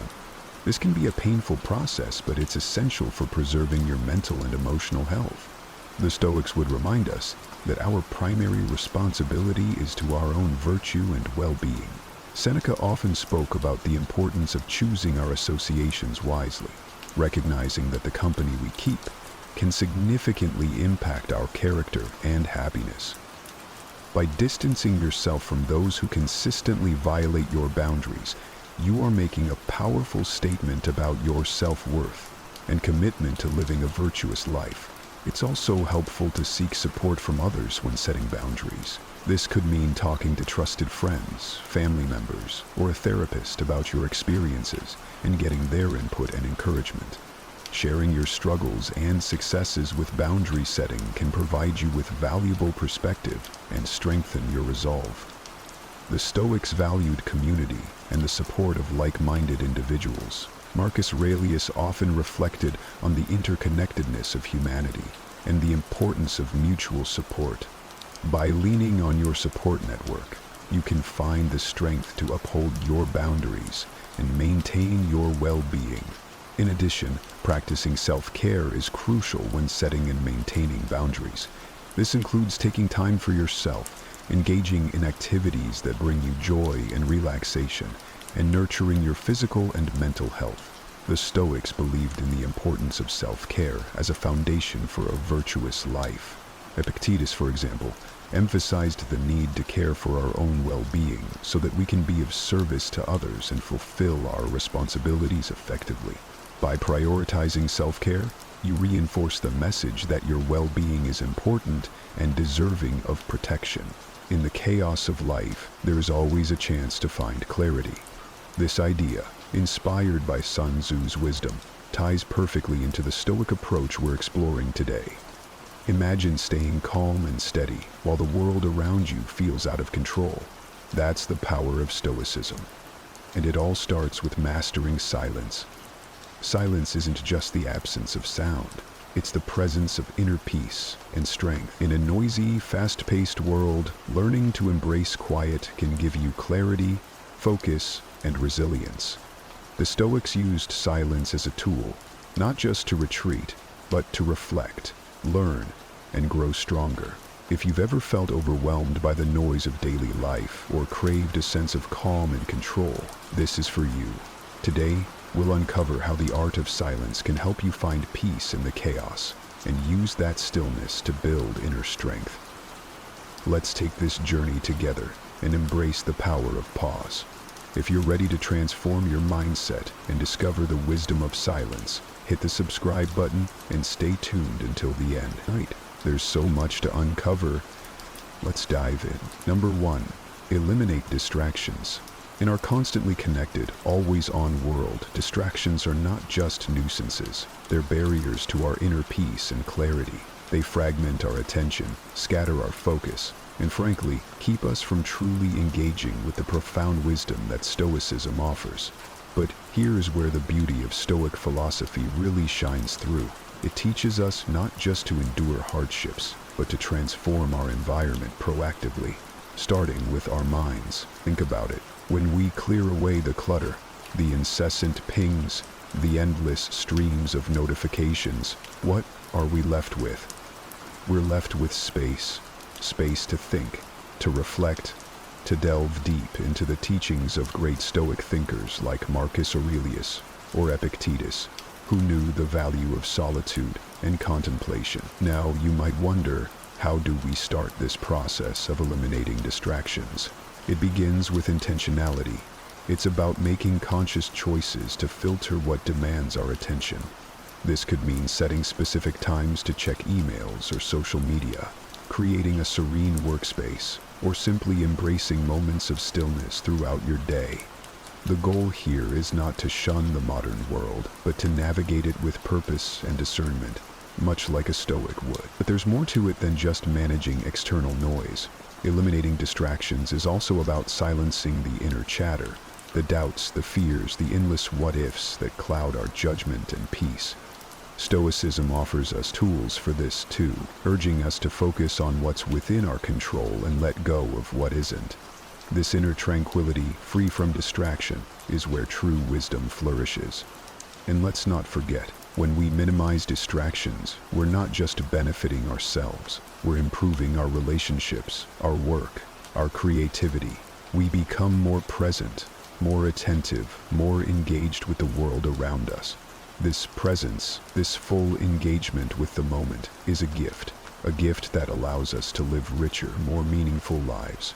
So, I encourage you to embrace this Stoic practice. Start small.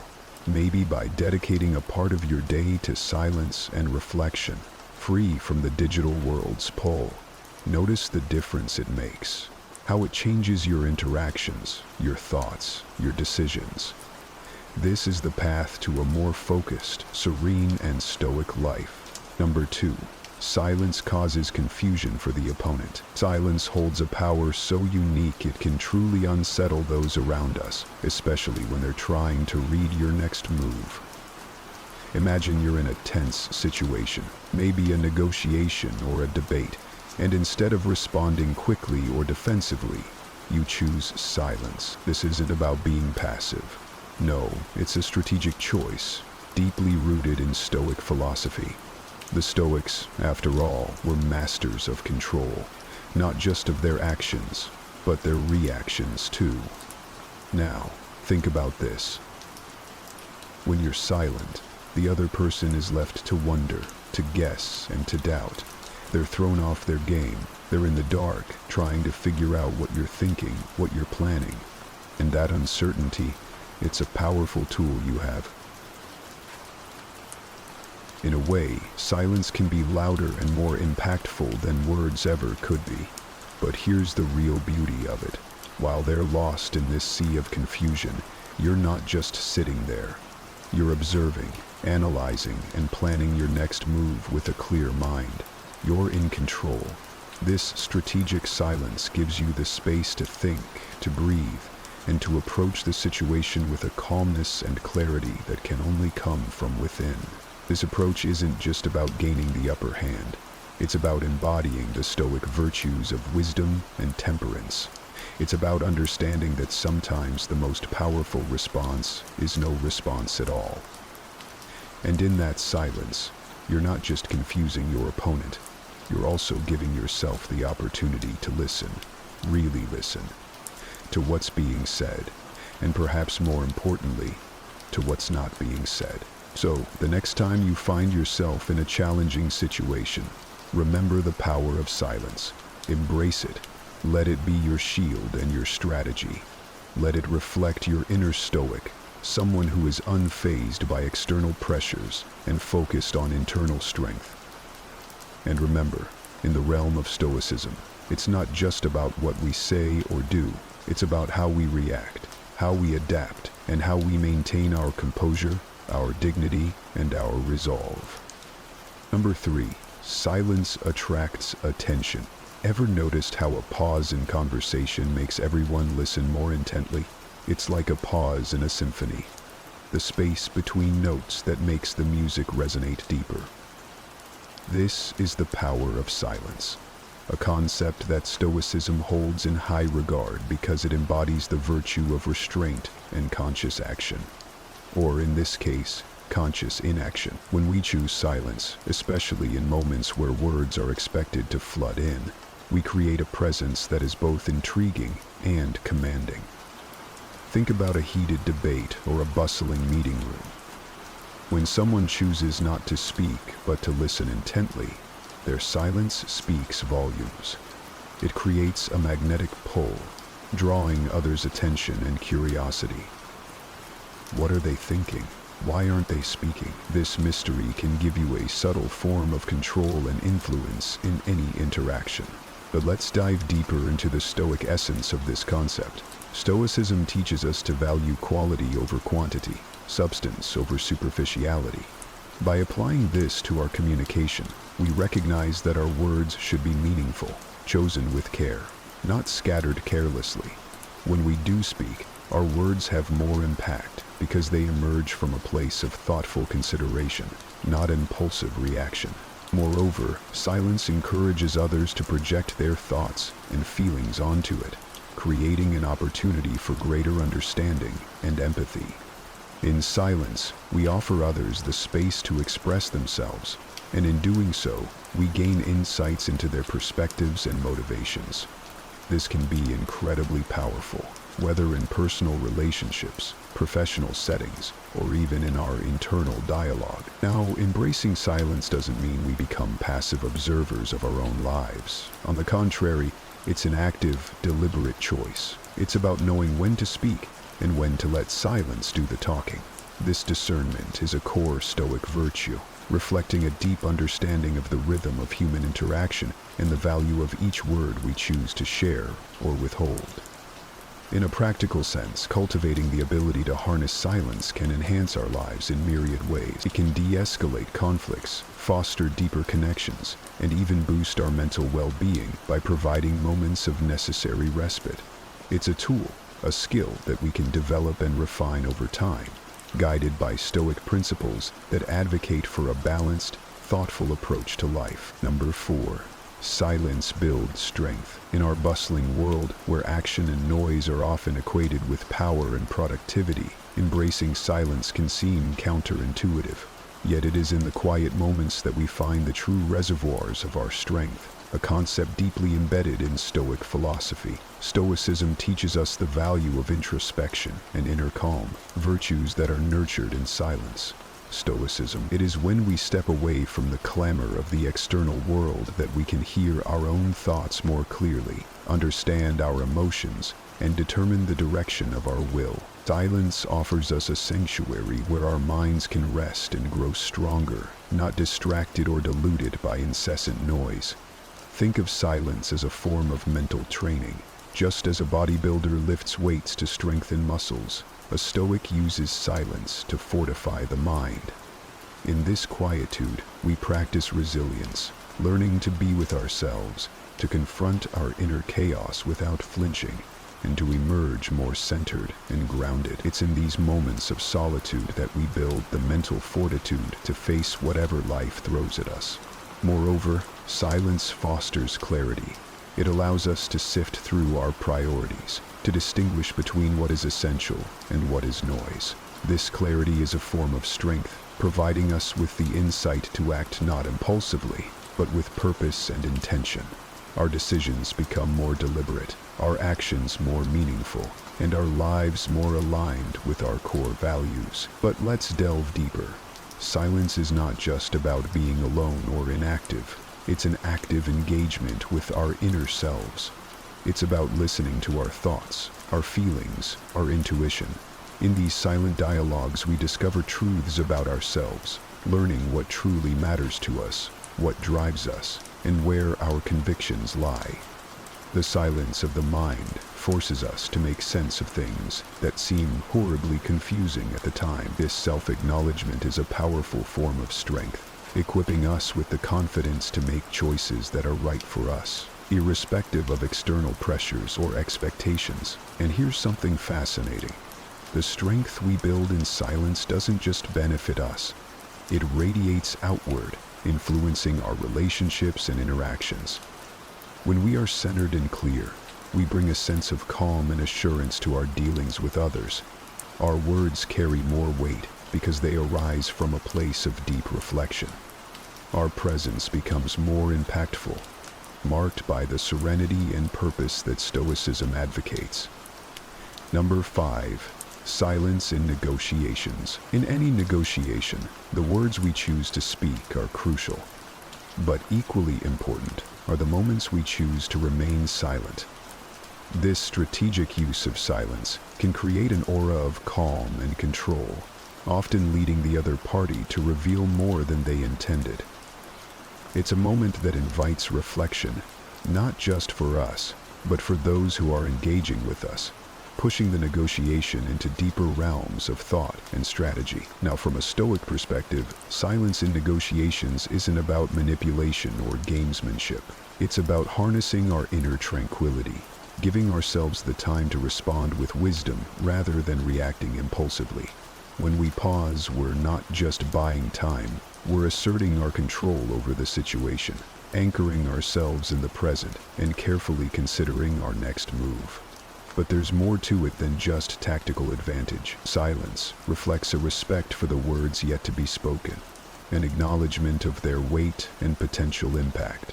By pausing, we signal to our counterparts that we are thoughtful and deliberate, qualities that command respect and attention in any setting. Moreover, this practice of intentional silence aligns beautifully with the Stoic emphasis on listening, a skill just as vital in negotiations as eloquence or persuasion. When we listen, truly listen, We gain insights into the other party's needs, fears, and desires. This understanding can guide us to mutually beneficial outcomes, solutions that respect the interests of all parties involved. But how do we cultivate this powerful tool of silence? It begins with self-awareness, another cornerstone of Stoicism. By understanding our tendencies, triggers, and habits, we can better control our impulses to speak. It also requires confidence, the belief in the value of our perspective, and the strength to let it stand uncluttered by unnecessary words. In practice, silence can take many forms in negotiations. It can be a pause after a significant statement, allowing its implications to resonate. It can be a quiet moment to regroup when discussions become heated or complex. Or it can be a space we create for others to fill, providing them the opportunity to disclose, ponder, or concede. Number 6. Freedom from pride and arrogance. In the pursuit of Stoicism, we strive for an understanding that, despite our achievements or status, we are all part of the vast tapestry of existence, interconnected and interdependent. This realization is liberating. It frees us from the shackles of ego, allowing us to experience life more fully and to engage with others more authentically. But what does it mean to be free from pride or arrogance? It doesn't mean undervaluing ourselves or negating our worth. Rather, it's about recognizing our strengths and limitations with equal clarity and composure. It's understanding that our accomplishments do not make us superior to others, and that our failures do not define us. This Stoic principle invites us to navigate life with a sense of equanimity, to treat successes and setbacks with the same calm detachment. It encourages us not to boast about our achievements, but to let our actions speak for themselves.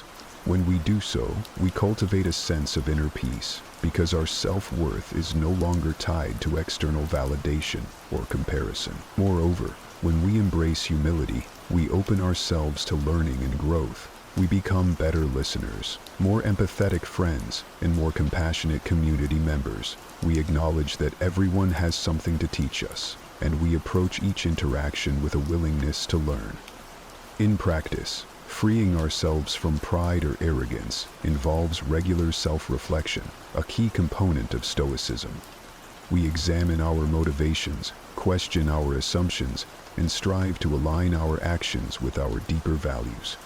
We remind ourselves of our shared humanity, recognizing that, like everyone else, we are flawed, finite, and fallible. Embracing this Stoic virtue also enhances our relationships. When we let go of the need to always be right or to appear superior, we create space for more genuine connections. We listen more attentively, respond more thoughtfully, and engage more meaningfully. We become more approachable, more relatable, and, often, more appreciated. Number 7. Kindness and consideration for others. The Stoics believed in the interconnectedness of all people, the notion that we're all part of the same human community. By showing kindness and consideration, we're not just acting benevolently, we're recognizing and respecting this deep connection. Kindness, in the Stoic sense, isn't about grand gestures or seeking recognition.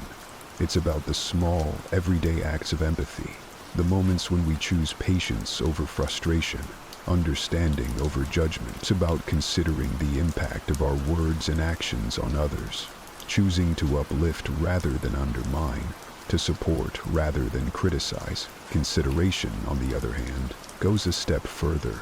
It's about actively putting ourselves in others' shoes, understanding their perspectives, struggles, and aspirations.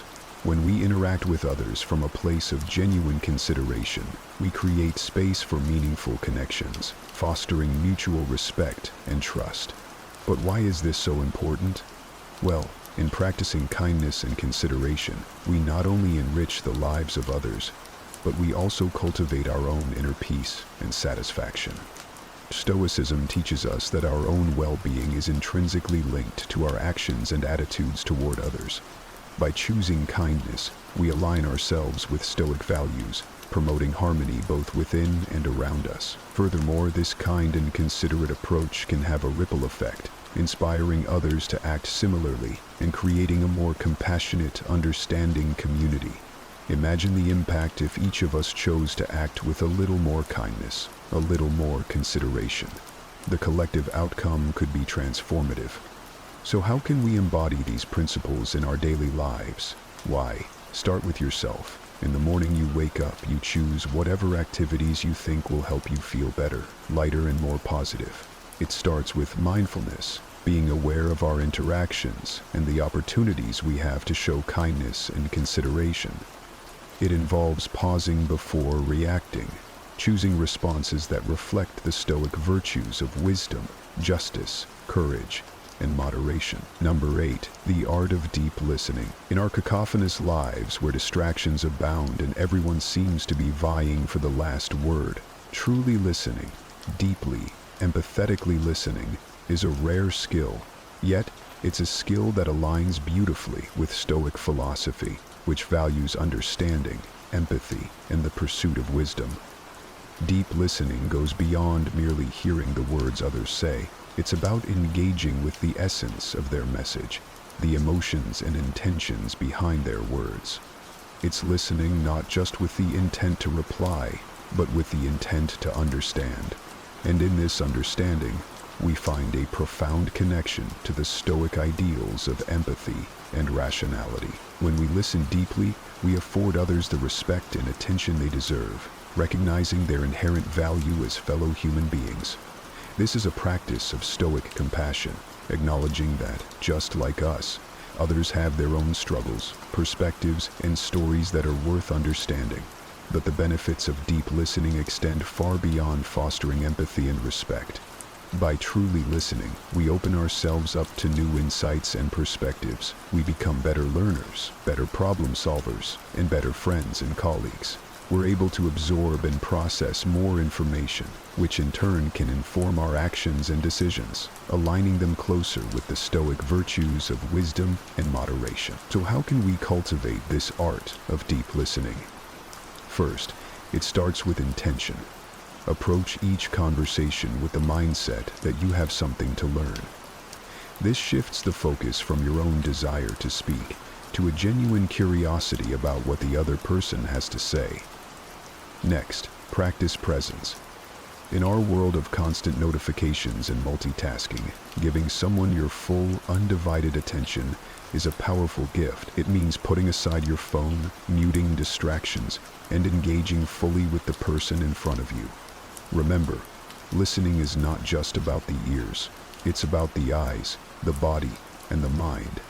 It's about showing with your entire being that you are truly there and truly care. Moreover, deep listening involves patience and self-control, Stoic virtues that help us resist the urge to interrupt, judge, or formulate our responses while the other person is still speaking.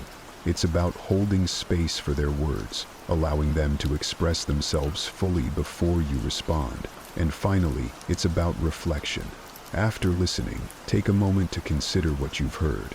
Reflect on the message, the emotions, and the underlying meaning. This reflection not only deepens your understanding, but also allows you to respond with thoughtfulness and care, embodying the Stoic ideal of measured, considered action. Number 9. The art of reflective wisdom. This concept isn't just about accumulating knowledge or having quick answers. It's about cultivating a deep, thoughtful understanding of our experiences, our values, and the world around us. Reflective wisdom is a cornerstone of Stoicism, enabling us to live with intention, make considered choices, and grow toward our ideal selves. Reflective wisdom begins with introspection. It's a practice that asks us to pause, turn inward, and examine our thoughts, actions, and reactions. This isn't always easy. It requires honesty, vulnerability, and a willingness to confront uncomfortable truths. But this process is vital. It helps us understand our motivations, identify our biases, and clarify our values. In essence, it allows us to know ourselves more deeply. But reflective wisdom isn't a solitary journey. Stoicism teaches us that our lives are interconnected with others and the world at large. Therefore, our reflection must also consider our relationships, our role in society, and our impact on the world. How do our actions align with the greater good? Are we contributing to harmony or discord? This broader perspective ensures that our wisdom is not just self-serving, but serves a higher communal purpose. Now, let's talk about the application of this wisdom. Reflective wisdom isn't just theoretical, it's immensely practical. It informs our choices, guides our actions, and shapes our interactions. When we act from a place of reflective wisdom, our decisions are more thoughtful, our actions more deliberate, and our words more measured. We become more resilient in the face of adversity, more composed under pressure, and more adaptable to change. These are the marks of a Stoic, someone who navigates life's ups and downs with grace and equanimity, self-control, tranquility, and peace, rather than anger or conflicting emotions, but wisdom. But how can we cultivate this reflective wisdom? It starts with creating space for regular reflection. This could be a daily review of your actions and decisions, journaling, or engaging in thoughtful discussion with others. It's about asking hard questions and being open to wherever the answers might lead. It's about learning from the past, being present in the now, and considering the future. Another key aspect is embracing a learner's mindset. Life is our greatest teacher, and every experience, whether joyful, painful, or mundane, has something to teach us. By adopting a posture of curiosity and openness, we can extract valuable lessons from all aspects of our lives, growing in understanding and wisdom. Number 10, resilience and adversity. Resilience isn't about avoiding pain or denying our struggles. Instead, it's about confronting adversity head-on, learning from it, and emerging stronger and wiser on the other side. Stoicism teaches us that while we can't control everything that happens to us, we can control how we respond. This response, rooted in clarity, reason, and virtue, is what forges true resilience. But how do we cultivate this resilience? First, it starts with acceptance. Stoicism encourages us to embrace reality as it is, not as we wish it to be. This means acknowledging our adversities without judgment or self-pity. When we face our challenges with acceptance, we conserve our energy for what truly matters, our response and growth. Next, we draw on the power of perspective. The Stoics believe that our judgments about events cause more distress than the events themselves. By adopting a broader perspective, we can see our adversities as part of a larger narrative, one that includes growth, learning, and the potential for transformation. This perspective doesn't diminish our pain, but places it in a context that fosters resilience. Now let's talk about the role of community in building resilience. While Stoicism emphasizes personal virtue and inner strength, it also recognizes our interdependence.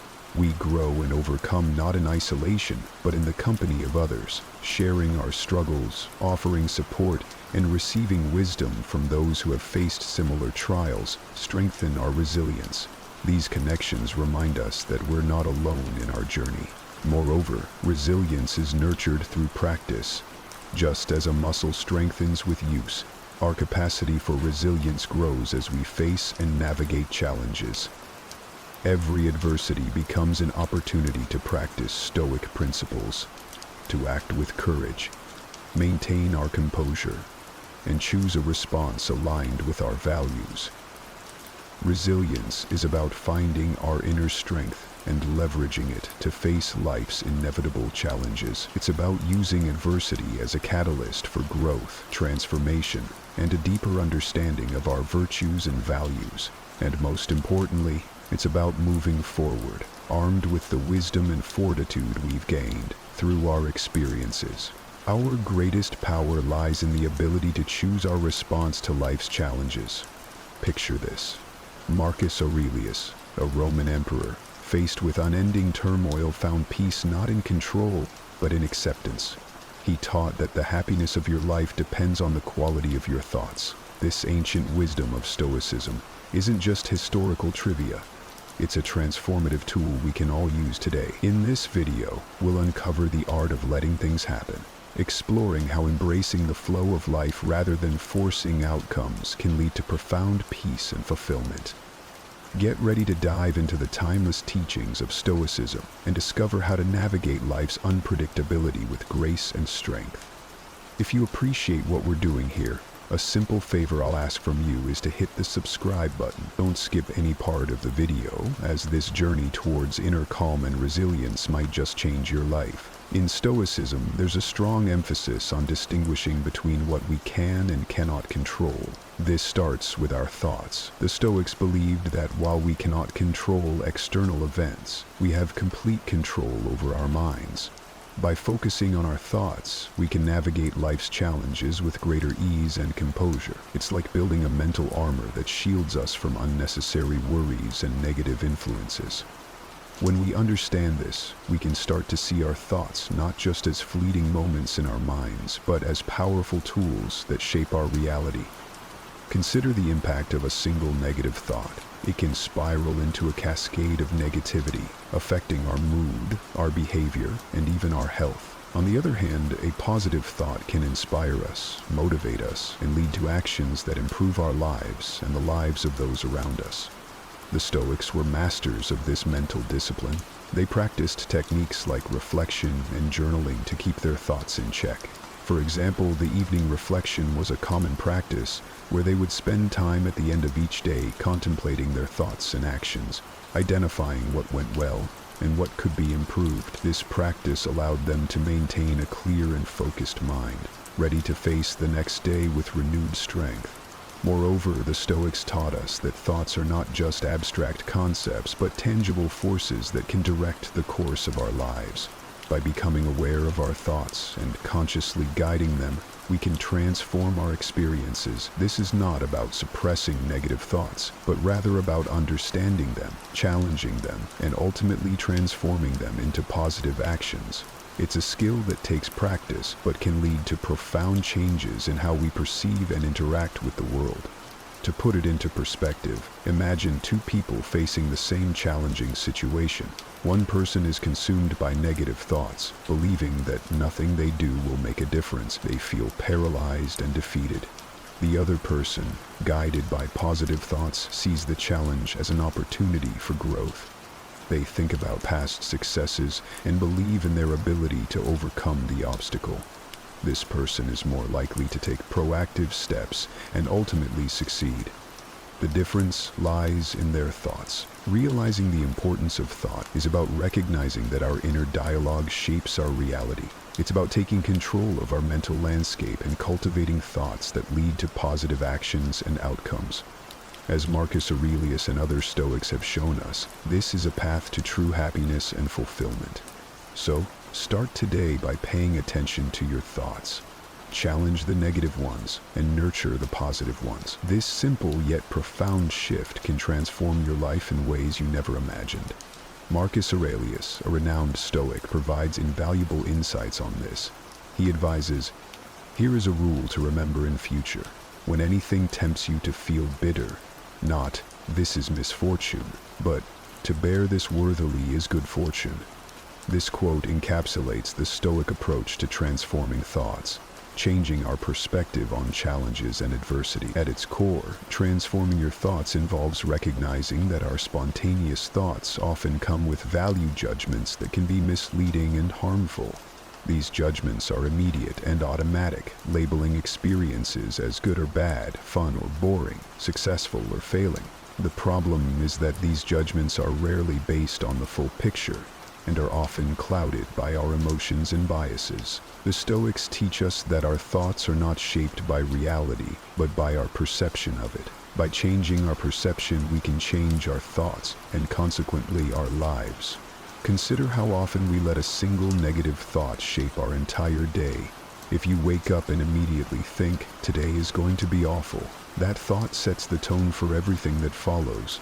It colors your interactions, your decisions, and your overall mood. But what if you could catch that thought and transform it? Instead of, "Today is going to be awful," you could think, "Today might have challenges, but I can handle them." This simple shift can change your entire outlook and experience of the day. One of the Stoic practices for transforming thoughts is to question and challenge them. When you have a negative thought, don't just accept it as true. Reflect on it. Ask yourself if the thought is reasonable, if it is based on facts, or if it is influenced by temporary emotions. For example, after a tough meeting at work, you might think, "I'm terrible at my job." But is that thought reasonable? Was it just one difficult meeting out of many successful ones? Are you letting one experience overshadow your overall competence and achievements? Another powerful Stoic technique is reframing. Reframing involves taking a negative thought and finding a more constructive way to look at it. For instance, if you think, "I failed, and there's no point in trying again," you can reframe it to, "Failure is an opportunity to learn and improve. I can try again with more wisdom." This technique helps you see setbacks as part of the growth process rather than as final judgments on your abilities. The practice of gratitude also plays a significant role in transforming thoughts. Gratitude shifts your focus from what you lack to what you have, from negative aspects to positive ones. When you start feeling overwhelmed by negative thoughts, take a moment to list things you're grateful for. This practice can instantly change your mood and perspective, helping you see the abundance and opportunities in your life rather than the challenges and deficiencies. Furthermore, Stoics emphasize the importance of living in accordance with nature and understanding our role within the larger context of the world. This broader perspective can help transform our thoughts by reminding us that we are part of something greater and that our individual experiences, while significant, are just one piece of the larger puzzle.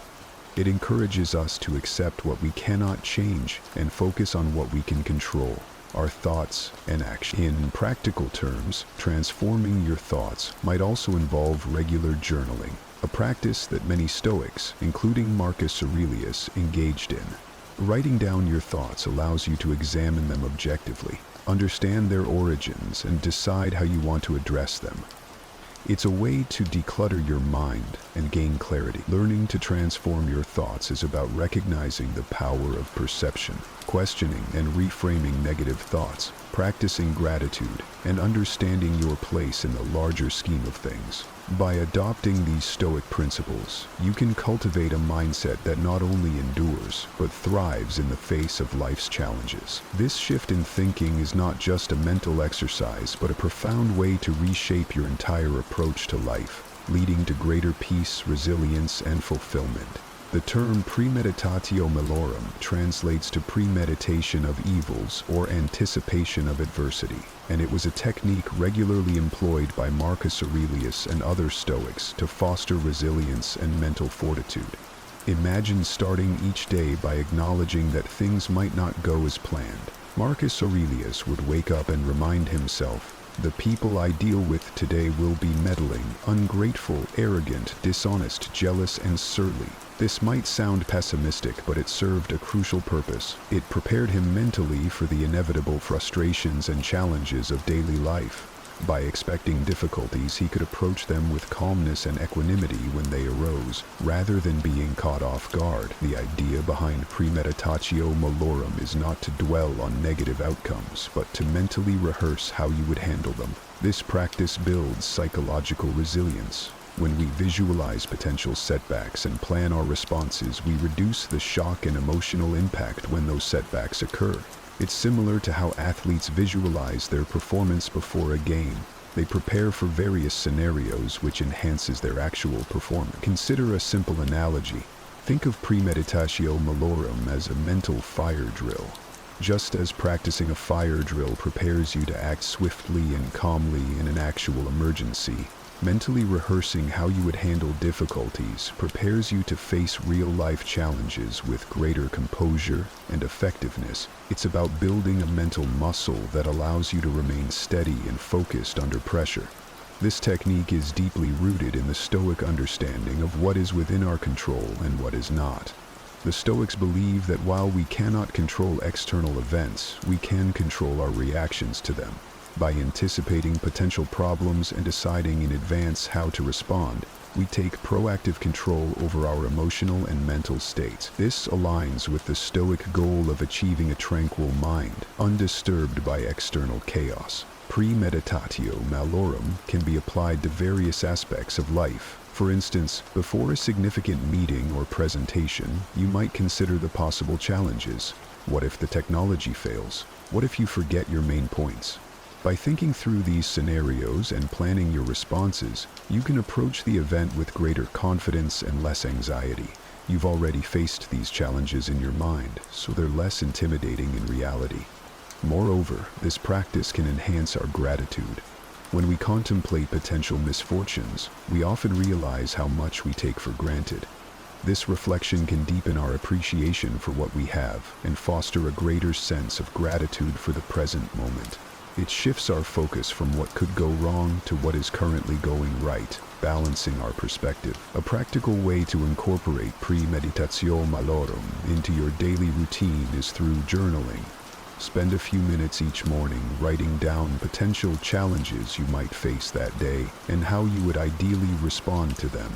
This simple exercise can set a tone of preparedness and calmness for the rest of the day. Additionally, it's beneficial to periodically reflect on past adversities and how you handled them. This reflection can reveal patterns in your responses, highlight areas for improvement, and reinforce your resilience. By recognizing that you have successfully navigated challenges before, you build confidence in your ability to handle future difficulties. Practicing premeditatio malorum is about embracing the reality that life is unpredictable and often challenging. By mentally preparing for these challenges, we can face them with greater strength and serenity. This Stoic practice helps us build resilience, maintain control over our emotional responses, and foster a deeper appreciation for the present. It's a powerful tool for anyone looking to navigate life's ups and downs with grace and wisdom. So, the next time you anticipate a tough day, remember the wisdom of Marcus Aurelius and prepare your mind for the journey ahead. Marcus Aurelius emphasized this when he said, "Give yourself a gift, the present moment." This statement is a call to embrace the here and now, to fully immerse ourselves in the current moment, free from the regrets of the past and the anxieties of the future. The Stoics believe that the present moment is all we truly have. The past is unchangeable, and the future is uncertain.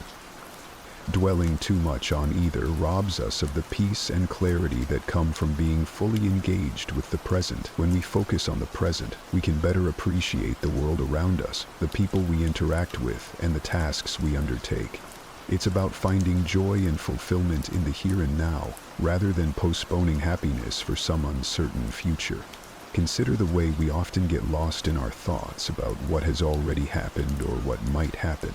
We replay past mistakes or anticipate future problems, and this mental chatter keeps us from truly experiencing life. For example, how often have you been in a conversation but found yourself thinking about what you need to do later or regretting something you said earlier? This robs you of the ability to connect genuinely with the person in front of you and to fully appreciate the interaction. Living in the present also means letting go of the need to control everything. The Stoics taught that we should accept what is outside our control and focus on what we can influence, our own thoughts and actions. This acceptance can be incredibly liberating. When we stop trying to control the uncontrollable, we reduce our stress and anxiety, allowing ourselves to be more at peace with whatever comes our way. It's about finding serenity in the midst of chaos by anchoring ourselves in the present moment. One practical way to live in the present is through mindfulness. Mindfulness is the practice of bringing your attention to the present moment without judgment.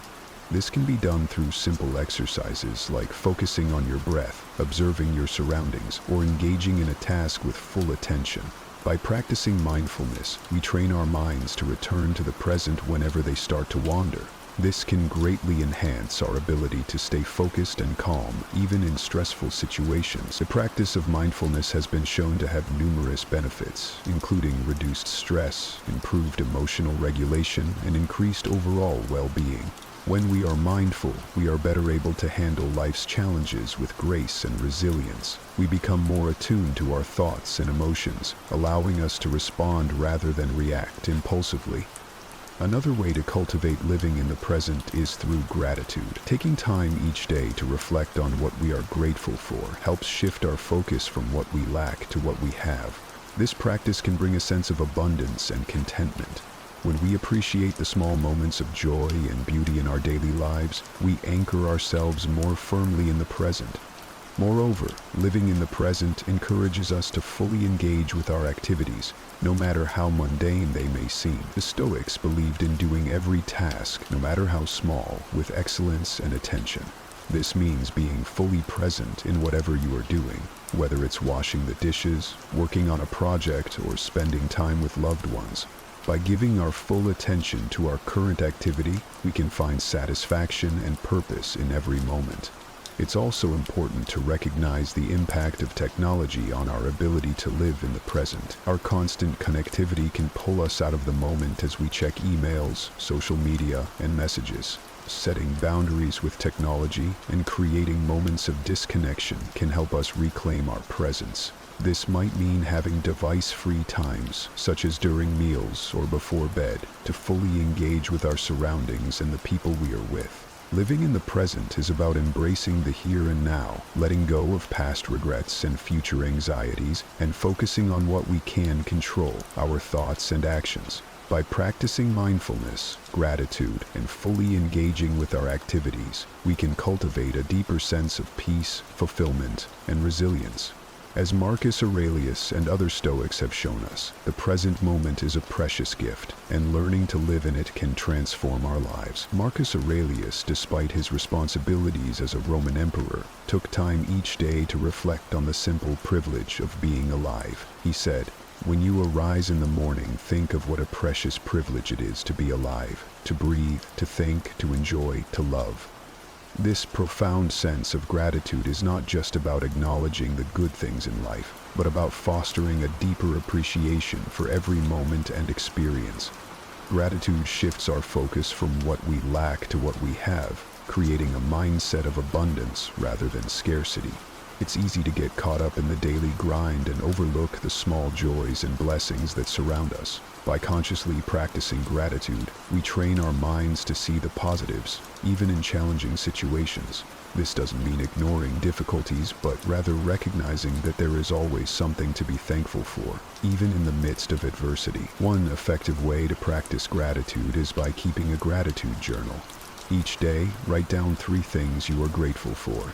These can be anything from significant achievements to small everyday pleasures, like a beautiful sunset or a kind gesture from a friend. This simple exercise helps to build a habit of looking for the good in each day, reinforcing a positive outlook and fostering a sense of contentment. Expressing gratitude to others is another powerful practice. Take the time to thank the people around you, your family, friends, colleagues, even strangers who have shown you kindness. This not only strengthens your relationships, but also reinforces your awareness of the interconnectedness of your life with others. Gratitude has a ripple effect. When we express it, we often inspire others to do the same, creating a more positive and supportive environment. In the context of Stoicism, gratitude also involves accepting and appreciating the present moment as it is, without longing for what is not. This is encapsulated in the Stoic concept of amor fati, or love of fate. It's about embracing all aspects of life, including the challenges and setbacks, as part of our journey. By viewing everything that happens to us as an opportunity for growth and learning, we can cultivate a deep sense of gratitude for the entirety of our experience. Gratitude can also be a powerful antidote to negative emotions like envy and resentment. When we focus on what we have and appreciate it fully, we are less likely to feel envious of others. Envy arises from a sense of lack, but gratitude reminds us of our abundance. Similarly, resentment often stems from unmet expectations and perceived injustices. Practicing gratitude shifts our perspective, helping us to let go of these negative feelings and embrace a more positive and forgiving outlook. Moreover, gratitude has numerous psychological and physical benefits. Research has shown that people who regularly practice gratitude experience better sleep, lower stress levels, and improved mental health. Gratitude enhances our overall well-being by promoting a positive mindset and reducing the impact of negative emotions. It helps us build resilience, enabling us to bounce back from setbacks more effectively. Incorporating gratitude into your daily routine doesn't require drastic changes. It can be as simple as taking a few moments each morning to reflect on what you are thankful for, or ending your day with a gratitude meditation. This practice aligns with the Stoic tradition of reflection and mindfulness, encouraging us to live with intention and awareness. Practicing gratitude is a powerful way to enrich our lives and align with the principles of Stoicism. By focusing on what we have, expressing appreciation to others, and embracing all aspects of our experiences, we can cultivate a mindset of abundance and contentment. Gratitude helps us navigate life's challenges with grace, build stronger relationships, and enhance our overall well-being. We've all been there. Life feels like it's spinning out of control. A job loss, a tough breakup, or just the daily rush can leave us feeling stressed and helpless. But what if I told you there's a way not just to get through these tough times, but to actually thrive in the chaos? Today, we're going to explore the wisdom of Seneca, an ancient philosopher who knew how to stay calm and focused, no matter what life threw his way. His Stoic teachings aren't just old ideas, they're practical tips that have helped countless people stay strong, and they can help you too. By the end of this video, you'll have some powerful Stoic strategies to build mental toughness and take control of your emotions, no matter what happens. And stick with me, and let's learn how these timeless lessons can make your life calmer and more centered. Number 1. Focus on one activity at a time. Seneca's wisdom, to be everywhere is to be nowhere, captures a crucial principle that is often overlooked in our modern rush to do more and be more. The idea of focusing on one activity at a time is central to Stoic philosophy and can transform how we approach our daily tasks. In a world that celebrates the myth of multitasking, we need to pause and reconsider the effectiveness of this approach. When we try to multitask, we're spreading our attention thin, which can lead to increased mistakes and decreased quality of work. Marcus Aurelius, another revered Stoic philosopher, echoed this sentiment when he advised, "Concentrate every minute, like a Roman, like a man, on doing what's in front of you with precise and genuine seriousness, tenderly, willingly, with justice, and on freeing yourself from all other distractions." This focus is not just about improving productivity. It's about cultivating a quality of mind that values depth over breadth. Focusing on one activity at a time allows us to immerse ourselves fully in the task at hand. Whether it's a professional assignment, a personal project, or a meaningful conversation. This kind of deep work fosters a greater sense of accomplishment and satisfaction. Plato might argue that this singular focus helps us access a higher form of beauty and truth in our work, as it allows us to give our best effort and to create something that resonates with the ideals of goodness and excellence. Moreover, the psychological benefits of focusing on one task at a time are significant. It reduces the cognitive load on our brains, minimizing stress and enhancing our decision-making capabilities. Aristotle, who valued the development of virtues through habitual right action, would likely support this practice as a way to develop the virtue of temperance or self-control, helping us regulate our desire for distraction and immediate gratification. In practicing this focused approach, we not only follow in the footsteps of Stoic philosophers, but also align with the teachings of modern psychology, which suggests that our brains are not wired to handle multiple complex tasks simultaneously. The quality of our work and our life improves when we give our full attention to one thing at a time. Socrates' method of deep inquiry and dialogue, focusing intensely on one subject to the exclusion of all else, exemplifies how powerful this method can be. Embracing this Stoic principle doesn't just make us more productive, it makes us more thoughtful, peaceful, and balanced individuals. It is a rejection of the chaos of modern multitasking and an embrace of a more deliberate and purposeful mode of being. As we practice this, we might find that not only do our results improve, but so does our overall well-being. Number 2. Practice philosophy to control your impulses.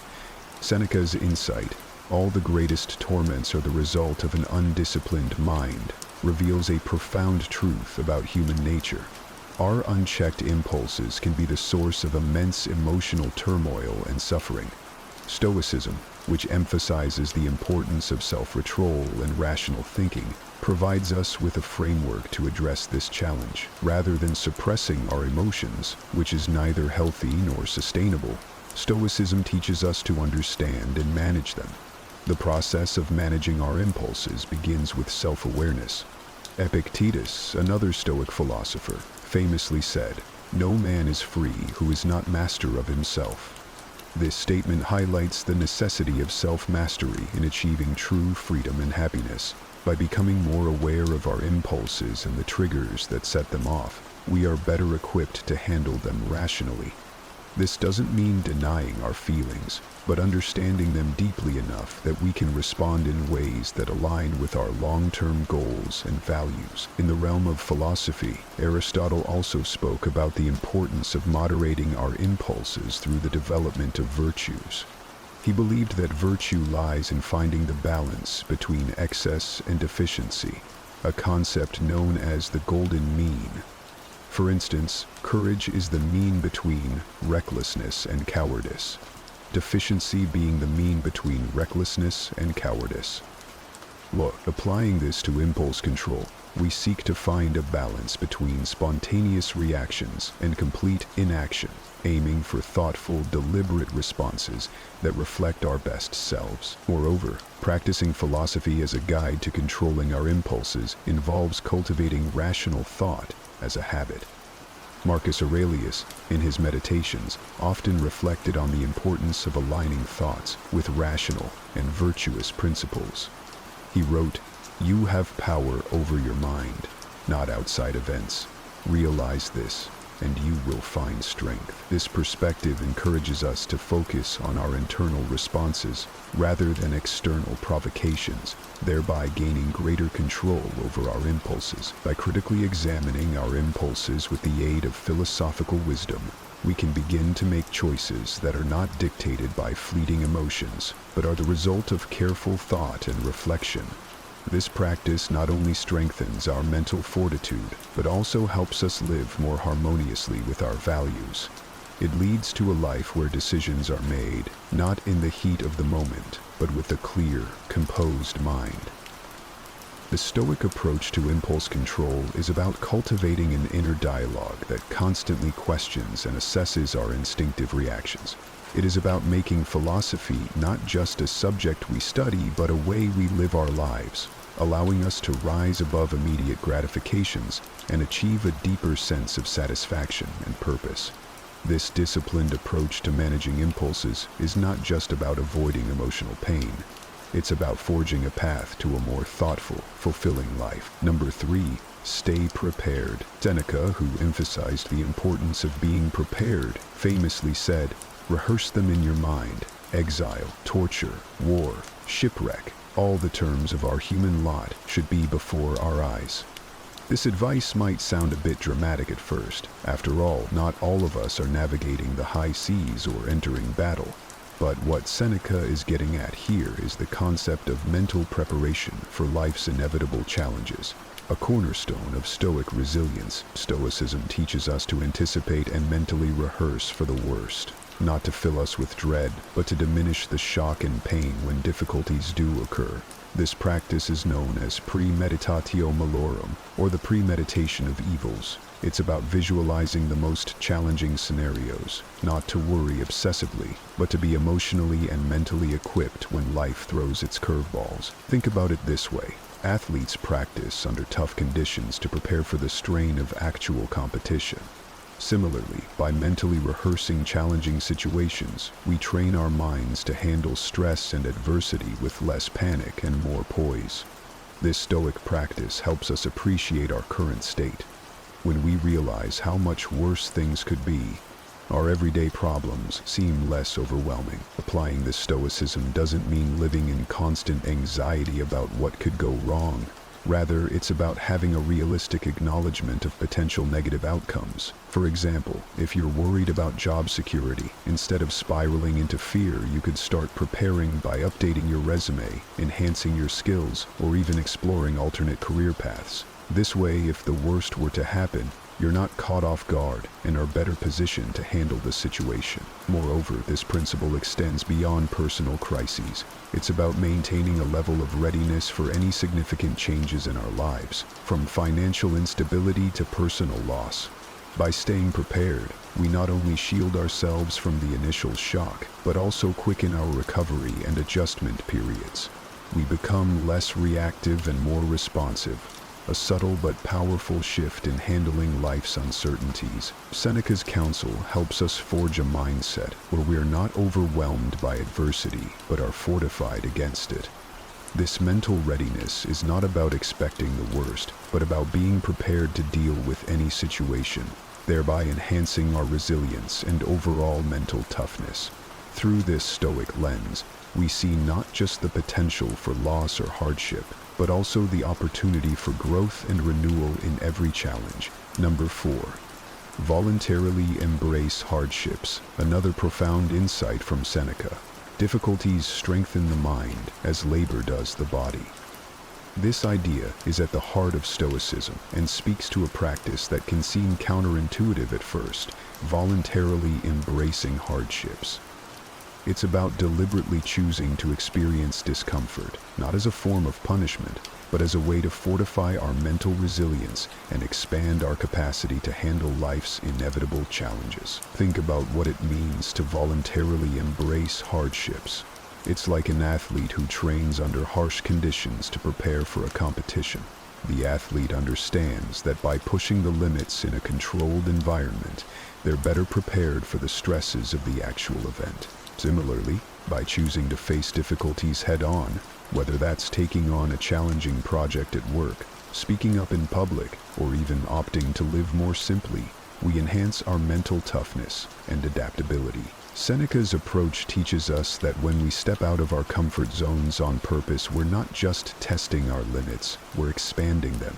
For example, if you dread public speaking, regularly putting yourself in situations where you must speak in front of others can transform your fear into a skill. Over time, what once felt insurmountable becomes manageable and eventually comfortable. Meditation is a way to get to the root of things, rather than to hide behaviors we find frightening. This Stoic practice is not about seeking out suffering for its own sake, but about recognizing that growth often comes from discomfort. Embracing voluntary hardships also means resetting our comfort thresholds. In a world that often prioritizes comfort and ease, choosing the harder path can seem radical. But Stoicism invites us to rethink what true comfort is. Is it merely the absence of discomfort, or is it the presence of inner strength and peace that comes from knowing we can handle whatever comes our way? By integrating this Stoic principle into our lives, we also learn to appreciate our current circumstances more. When we know we can endure less, we can enjoy the simple pleasures of life with greater contentment. It's about building a life not on the avoidance of hardship, but on the foundation of resilience. This doesn't mean we seek out suffering, but when hardship does come, we view it as an opportunity to practice our Stoic skills. In embracing voluntary hardships, we also foster a deep sense of self-efficacy. We prove to ourselves that we are capable of overcoming obstacles, which in turn builds self-confidence. Each challenge we face and overcome is a reminder that we are stronger than we might have believed. So let's take a page from Seneca's book and challenge ourselves to step into the arena of voluntary hardship. It's there that we'll find not just challenges, but the keys to a more resilient and fulfilling life. Number 5. Avoid self-victimization. Seneca wisely pointed out, we suffer more often in imagination than in reality. This statement is a stark reminder that our interpretation of events, not the events themselves, often causes our greatest suffering. It's easy to fall into the trap of believing that we are victims of our circumstances, which can lead to a mindset that everything happens to us, rather than for us or with us. Stoicism teaches us the importance of perception, How we choose to see and interpret life's challenges significantly impacts our experience of them. If we view ourselves as passive victims, we surrender our agency and power.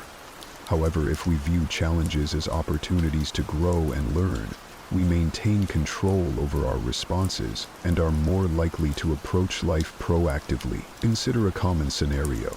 Perhaps you didn't get a promotion at work, and your initial reaction is to feel sidelined or discriminated against. While these feelings are valid, Stoicism invites us to examine our reactions critically.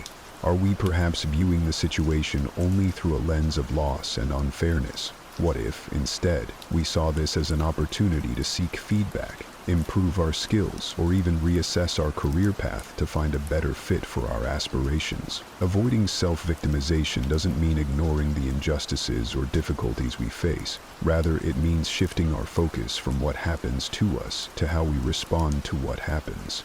This shift is powerful.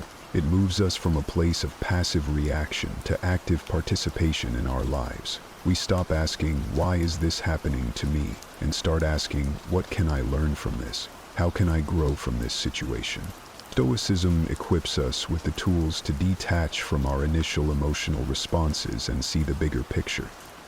It's about understanding that while we can't always control external events, we can control our perceptions and reactions.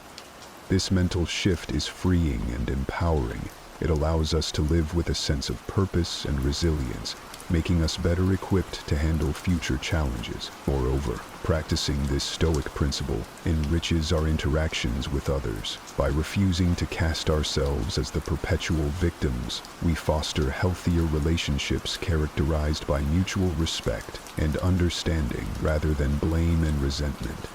We become more compassionate as we recognize that just as we are responsible for our happiness, so are others for theirs. In embracing the Stoic way, we liberate ourselves from the chains of self-victimization. We take charge of our narrative, acknowledging that we are the architects of our reality. This empowerment is the essence of Stoicism and the key to a fulfilling and proactive life. So, let's choose to rise above victimhood, not by denying our pain, but by reframing our stories with strength, wisdom, and resilience. Number 6. Spend time in solitude. Seneca's advice to retire into yourself as much as possible emphasizes the value of solitude in Stoic philosophy. This guidance is not an encouragement towards isolation, but rather an invitation to engage in deep self-reflection and introspection. In our fast-paced, interconnected world, the noise of everyday life can drown out our inner voice and hinder our ability to reflect on our personal growth and values. Stoicism teaches us that true solitude is a state of rich self-awareness and not merely a physical state of being alone. The benefits of spending time in solitude are profound and have been echoed by philosophers throughout history. Marcus Aurelius, another Stoic philosopher, often wrote about the importance of introspection in his personal writings. He believed that understanding oneself is essential to living a life of virtue and purpose. He stated, "Nowhere can man find a quieter or more untroubled retreat than in his own soul." This highlights the idea that solitude provides a sanctuary where one can escape the demands of the external world and focus on internal development. Furthermore, the practice of solitude allows us to explore our thoughts and emotions without distraction. It gives us the space to process our experiences and to align our actions with our principles. By regularly engaging in this practice, we cultivate a deeper understanding of who we are and what we truly want from life. This alignment is crucial for living authentically and achieving personal fulfillment. Aristotle also touched on the importance of self-reflection for achieving eudaimonia, or flourishing. He believed that self-knowledge was essential for developing virtues and living in accordance with reason. In solitude, we can assess our lives critically and make adjustments that reflect our true values and aspirations. The Stoic practice of solitude also encourages us to develop resilience. Epictetus emphasized the need for personal reflection to fortify the mind against adversity. He advised individuals to use solitude as a tool to strengthen their character and mental endurance, preparing them for the inevitable challenges of life. He posited, "It is in your power to withdraw yourself whenever you desire. Perfect tranquility within consists in the good ordering of the mind, the realm of your own. Every day, we carry invisible weights, habits that drag us down, cloud our minds, and distract us from the truly important things in life. It's time to let go of these burdens and embrace the clarity and focus that comes with a Stoic way of thinking. Let me take a moment to remind you that this journey we're on together is all about transformation. It's about growing, becoming the best version of ourselves, and breaking free from the habits, mindsets, and barriers that have been holding us back. And today, we're tackling a big one, a life-altering topic that can change the course of your future. We're going to explore 4 things you have to stop doing immediately. These aren't just simple mistakes, fleeting bad habits, or temporary setbacks. These are the subtle yet powerful forces that prevent you from reaching your full potential. They block your progress and prevent you from living the life you're capable of living. These habits, if you stop them today, will free you from your past and accelerate you toward your future. I know that each one of us has dreams, goals, and ambitions. Some of those dreams may feel so far out of reach, but I'm here to tell you, they're not. They're waiting for you to step into them. Today, we're going to uncover the 4 things that are keeping you from stepping fully into your power. As we dive into these transformative insights, remember, if you find value in peeling back these layers and discovering new paths to your personal best, hitting that subscribe button helps us bring more of this content to you. It's free, and it ensures you don't miss out on any part of this journey to empowerment. And don't skip any part of the video. Every second is designed to help you grow stronger, more focused, and resilient, just like the Stoics of old. Are you ready to make some significant changes? Let's get started and shed these 4 critical habits for a brighter, more fulfilling tomorrow. You might not realize it, but every time you let a shadow of doubt creep into your thoughts, you're stepping back from the life you're meant to lead. Doubt is sneaky. It's like that quiet voice at a party that keeps whispering, "You're not quite right. You don't really belong. You're just not good enough." But here's a Stoic truth for you. Doubt is only as powerful as the attention you give it. Stoicism teaches us to focus on what we can control and to let go of what we can't. Your thoughts? They're yours to shape. Think about the times when doubt has held you back from taking a chance. Maybe it stopped you from applying for that job, asking that question, or starting a new project. Now, imagine what could have unfolded if you had pushed past that doubt. It's all about perception. Stoics like Seneca and Epictetus weren't free from doubt because they were supremely confident. No, they learned to challenge the validity of their doubts and focus on their strengths. Let's break it down. Self-doubt often comes from our fear of failure, of not meeting expectations, ours or someone else's. But what if you viewed potential failure not as a setback, but as a step forward? After all, every attempt, successful or not, teaches us something vital. It's about learning to trust the process, embracing each experience as a part of your growth. Think of doubt as a signal, not a stop sign. It's telling you where you need to focus, where there's room to expand and improve. Now, consider the idea that you are the writer of your own life script. Each time doubt starts scripting stories of fear and failure, grab that pen and rewrite it with stories of strength and resilience. Remember, no great story is complete without challenges, without moments where the hero could have turned back. Yet, it's not the doubts they faced that define their stories, but their decision to keep going despite them. Another Stoic practice to help manage doubt involves preparation and reflection. At the end of each day, take a moment to reflect on your actions and thoughts. Where did doubt creep in? How did you handle it? Could you have managed it differently? This reflection isn't about judging yourself harshly, but about preparing better for future encounters with doubt. The Stoics were big on journaling, using it as a tool to reflect and gain clarity. This doesn't have to be a lengthy process. A few minutes each day can provide profound insights. And while we're discussing insights, let's not overlook the power of visualization, a technique used by Stoics and modern achievers alike. When doubt tells you that you can't, take a moment to visualize yourself succeeding. Picture the steps you'll take, the obstacles you'll overcome, and the success waiting on the other side. Visualization isn't just daydreaming, it's a rehearsal for reality, a way to condition your mind to act beyond doubt. Finally, remember that overcoming doubt is not about never feeling it. That's nearly impossible. It's about not letting it control you. It's about acknowledging its presence, nodding politely, and then moving forward with your actions aligned with your values and goals. Every time you choose action over doubt, you're not just moving closer to your goals, you're also strengthening your stoic resolve, building a mindset geared toward growth and resilience. So, next time you hear that whisper of doubt, recognize it for what it is, an old habit, not a truth. Challenge it with your new habit of resilience, armed with stoic wisdom, and watch as you transform not only your actions, but your outcomes. Doubt has only the power to stop you if you let it. Instead, let it be the reason you move forward with more determination, equipped with the wisdom of the Stoics to guide your path. It's incredibly easy to fall into the trap of looking at others and feeling like you're not measuring up.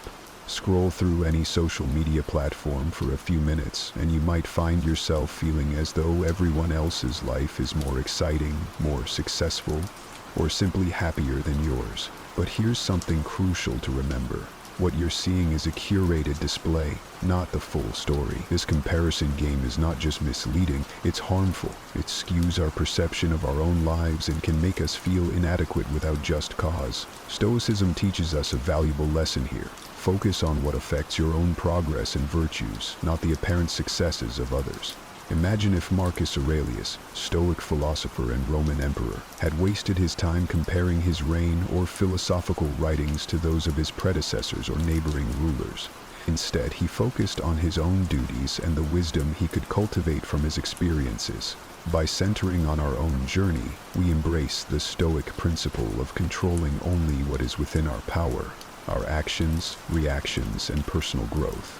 When you catch yourself comparing your journey to someone else's highlight reel, try to redirect that energy. Think about your own achievements and the obstacles you've overcome. Each person's life is a complex tapestry of experiences, challenges, and triumphs. By comparing, we reduce this rich complexity to a simple, often inaccurate scoreboard. More importantly, we risk overshadowing our own experiences and undervaluing our unique paths. Moreover, Stoicism encourages us to use comparison, if at all, only as a tool for self-improvement, not as a measure of self-worth. For instance, instead of feeling envious of a friend's new job, use that moment to reflect on your own career goals and the steps you can take to achieve them. This turns a potentially negative comparison into a constructive plan for personal progress. It's about transforming envy into inspiration. Reflect on this. The only true comparison that brings value is the one you make with yourself. Where you were yesterday versus where you are today. Are you kinder, more knowledgeable, or more disciplined? This self-reflection is fundamental in Stoicism. It keeps you grounded in your own progress and focused on what truly matters.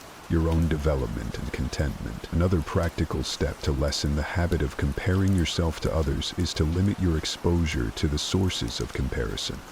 If social media makes you feel inadequate, adjust how you use it. Follow accounts that inspire and teach rather than those that spark envy. Use these platforms to connect and learn rather than to assess your self-worth. Remember also the Stoic practice of negative visualization. It's about imagining the worst-case scenarios to appreciate what you have. This doesn't mean dwelling on the negative, but rather using it to cultivate gratitude for your present situation. It's a powerful antidote to the dissatisfaction bred by comparison. When you feel thankful for what you have, the achievements of others seem less like a threat and more like shared human potential. Breaking the habit of comparing yourself to others isn't about ignoring the success of those around you. It's about reshaping how you perceive and react to that information. It's about fostering a mindset that values personal growth and inner peace over external validation.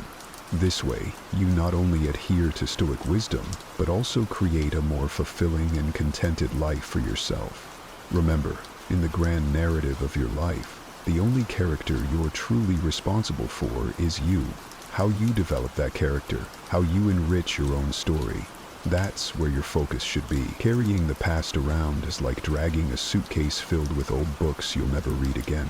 It's heavy, it's exhausting, and it doesn't serve you one bit. We've all got that suitcase. Inside, you'll find our mistakes, our regrets, and those moments when things just didn't go the way we hoped. Now, imagine setting that suitcase down for good. Feels freeing, right? That's what we're talking about today. Letting go of those past burdens to make room for a brighter, lighter future. Stoicism offers a robust framework for dealing with the past. Stoics emphasize living in the present because that's all we truly have control over. The past? It's done. You can't change it, but you can change your perspective on it.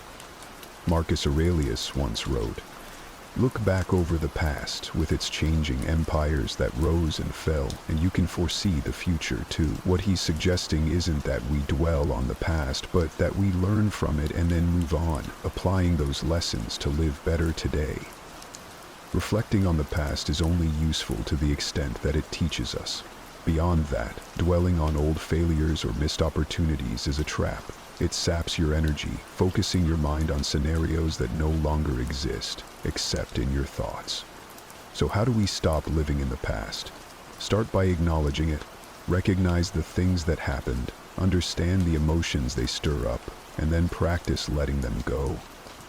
This could be as simple as saying to yourself, "Yes, that happened. It hurt, but I am no longer in that moment. I am here now." Another Stoic practice that can help is the discipline of assent, which involves consciously choosing which thoughts to accept and which to reject. When a thought about the past arises, assess it. Is this thought helpful? Does it improve my well-being? If not, you have the power to reject it. This doesn't mean suppressing your feelings. Rather, it means not allowing them to control you.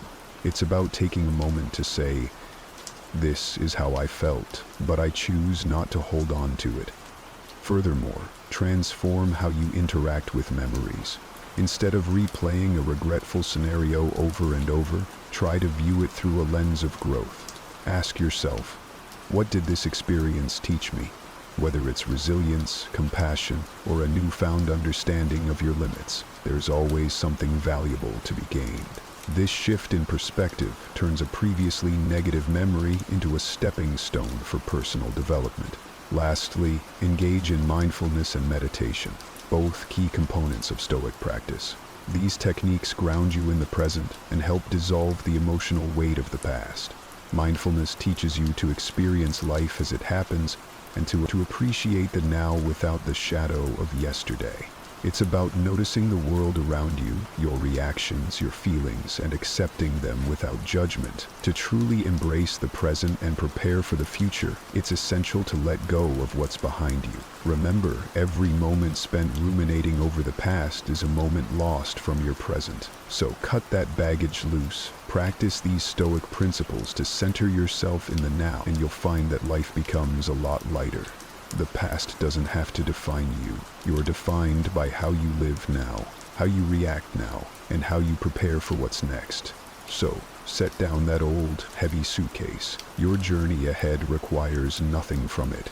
Have you ever found yourself saying, "I'll start tomorrow," but when tomorrow comes, you say it again? That loop, my friend, is one of life's trickiest ruts to escape. Procrastination isn't just about laziness or poor time management. It's about emotions battling against our intentions. It's the fear of failure, the dread of stepping out of comfort zones, or maybe even the fear of success that holds us back. But here's a thought inspired by Stoicism. What if we didn't wait for the perfect moment to act? What if we started embracing action as the path to clarity? The Stoics taught that it's not events themselves that disturb people, but their judgments about the events. With procrastination, it's often our judgments about the task at hand that hold us back, thinking it's too difficult, too time-consuming, or maybe not worth the effort at all. But what if we could shift that perspective? What if we viewed each action as a necessary step toward virtue, toward becoming our best selves? To tackle procrastination, begin by breaking down your goals into smaller, more manageable tasks. This is a classic Stoic approach to overcoming overwhelming feelings. Just as Marcus Aurelius advised, the task of a philosopher to piece together our natural constitution. Apply this to your goals. Want to write a book? Start by writing a page. Need to organize your home? Start with one drawer. The key is to make the first step so small that it isn't intimidating, almost trivial. Then there's the Stoic practice of premeditatio malorum, which involves visualizing the negative outcomes of not acting. Imagine the consequences if you continue to procrastinate. How might it affect your personal growth, your career, or even your relationships? This visualization isn't meant to scare you, but to inject a dose of reality into your planning process. It's about using foresight to fuel your motivation rather than your fears. Furthermore, Stoicism doesn't just ask you to contemplate the bad, it also encourages you to reflect on the benefits of taking action. Each small step you take is progress, and progress is invigorating and self-reinforcing. Once you start and see the benefits of your actions, it becomes easier to keep going.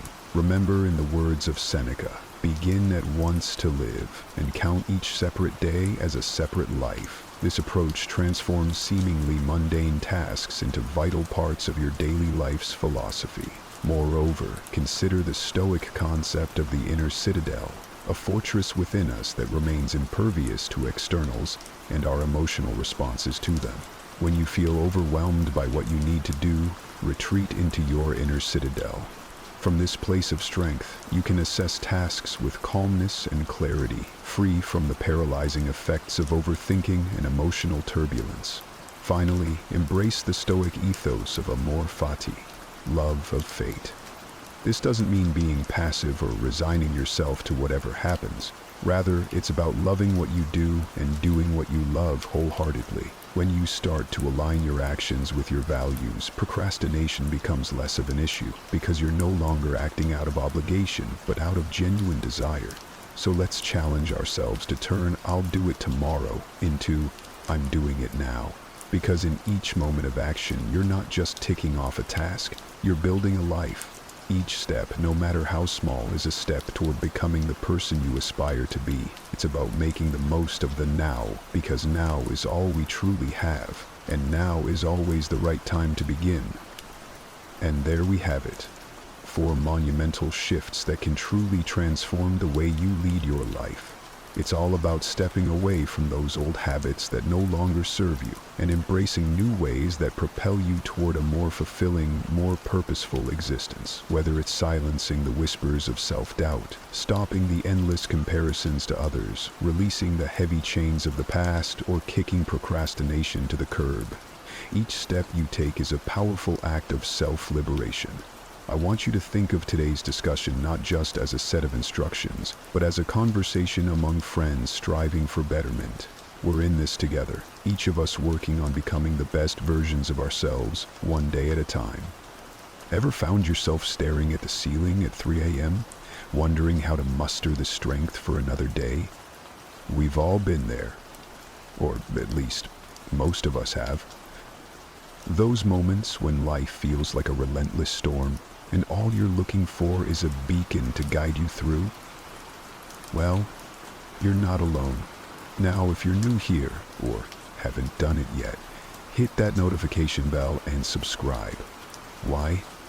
Because we're about to dive deep into 8 lessons that have the power to transform hard days into stepping stones. 1. Embrace the present moment. Life has a funny way of throwing curveballs at us. Sometimes it feels like we're juggling a million things at once, and the weight of the world is on our shoulders. Remember that time when you felt the weight of a looming deadline or the sting of a recent heartbreak? But here's a secret. The power to overcome these challenges lies in the present moment. It's easy to get lost in the worries of tomorrow or the regrets of yesterday. Yet, the only moment we truly have control over is the one happening right now. Marcus Aurelius, a Roman emperor and one of the most influential Stoic philosophers, once said, "You have power over your mind, not outside events. Realize this, and you will find strength." This quote isn't just a fancy string of words. It's a call to action. It reminds us that while we can't always control what happens around us, we can control how we react. By focusing on the present, we can make choices that align with our values and, in doing so, find peace amidst the chaos. So, next time you find yourself overwhelmed, take a deep breath and ground yourself in the present. Feel the air around you, listen to the sounds, and remind yourself that this moment, right here and now, is where your power lies. By embracing the present, you're not just surviving the hard days, you're thriving in them. With each passing moment, you're building resilience, wisdom, and strength for whatever comes next. 2. Practice gratitude. Amidst the struggles and hustle of our daily lives, it's all too easy to focus on what we lack, the missed opportunities, the things we desire but don't have, and the challenges that seem insurmountable. Yet there's a simple practice that can shift our perspective and bring light to even the darkest days. Gratitude. By taking a moment to acknowledge the good in our lives, we not only find contentment, but also build a foundation of resilience against life's storms. Seneca, a renowned Stoic philosopher, elegantly stated, "True happiness is to enjoy the present without anxious dependence upon the future." This wisdom reminds us that joy doesn't come from always wanting more, but from appreciating what we already have, whether it's the warmth of a friend's smile, the comfort of a home, or the simple pleasure of a cup of tea. There's always something to be thankful for. In that cup of tea, perhaps you can taste the memories of laughter shared with loved ones, or the solace it provided on a cold, lonely night. By recognizing these moments and cherishing them, we cultivate a mindset that sees the silver lining in every cloud. Gratitude, however, isn't just about acknowledging the good times. It's also about finding grace in our struggles. Every challenge we face is an opportunity to grow, to learn, and to become stronger. So when the going gets tough, remember to pause and find something, no matter how small, to be grateful for. This practice won't change the situation, but it will change how you face it. And often, that makes all the difference. 3. Cultivate inner strength. Life's journey is much like sailing on vast, unpredictable seas. Some days are calm and serene, while others bring fierce storms that challenge our very core. It's during these tempests that our inner strength becomes our most valuable asset. This strength isn't about physical might. It's about the resilience of the spirit, the fortitude of the mind, and the courage of the heart. It's that quiet whisper in the midst of chaos, urging us to hold on just a little longer. Epictetus, a Stoic philosopher of great renown, once proclaimed, "It's not what happens to you, but how you react to it that matters." These words serve as a beacon, guiding us to understand that our reactions, shaped by our inner strength, define our journey. External events, no matter how daunting, have power over us only if we grant them that authority. By cultivating a robust inner self, we can face adversity with grace, turning obstacles into stepping stones toward personal growth. Building this inner strength requires consistent effort. It's about daily choices, small acts of courage, and embracing challenges as opportunities for growth. It's about seeking wisdom, learning from experiences, and understanding that every setback is a lesson in disguise. As we nurture this strength within, we not only equip ourselves to weather life's storms, but also to sail toward horizons we once thought unreachable. Remember, it's not the absence of challenges that defines a fulfilling life, but the ability to rise above them with unwavering inner strength. 4. Practice patience. Have you ever watched a flower bloom? It doesn't rush to unveil its beauty. It takes its time, unfolding petal by petal, revealing its splendor in its own perfect moment. Much like that flower, our lives, too, have a rhythm, a pace at which things are meant to happen. Just as the flower doesn't hasten its bloom, we too must learn the art of patience. Each time you held a loved one's hand during a silent moment, wasn't the unspoken bond felt more deeply than words could convey? Marcus Aurelius, the Stoic emperor, once mused, "Time is a river, a violent current of events, glimpsed once and already carried past us, and another follows and is gone." This profound reflection reminds us that time, with its relentless flow, carries with it both challenges and triumphs. Our impatience often stems from a desire to control this flow, to hasten the good and avoid the bad.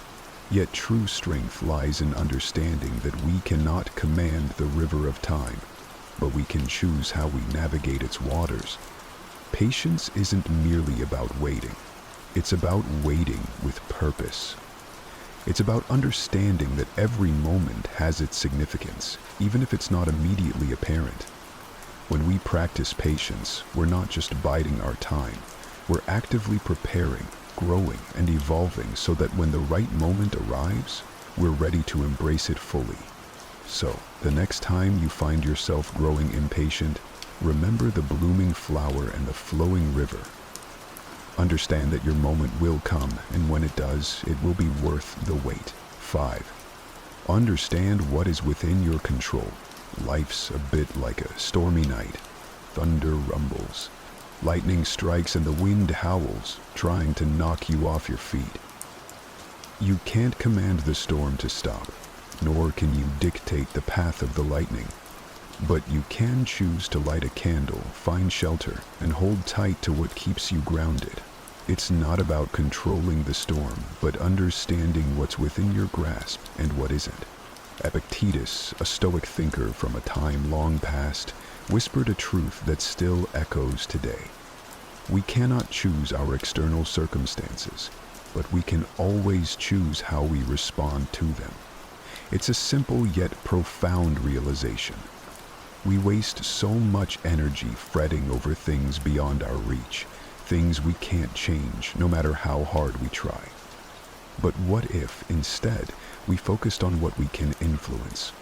Our reactions, our emotions, our decisions. These are the candles we can light against the darkness.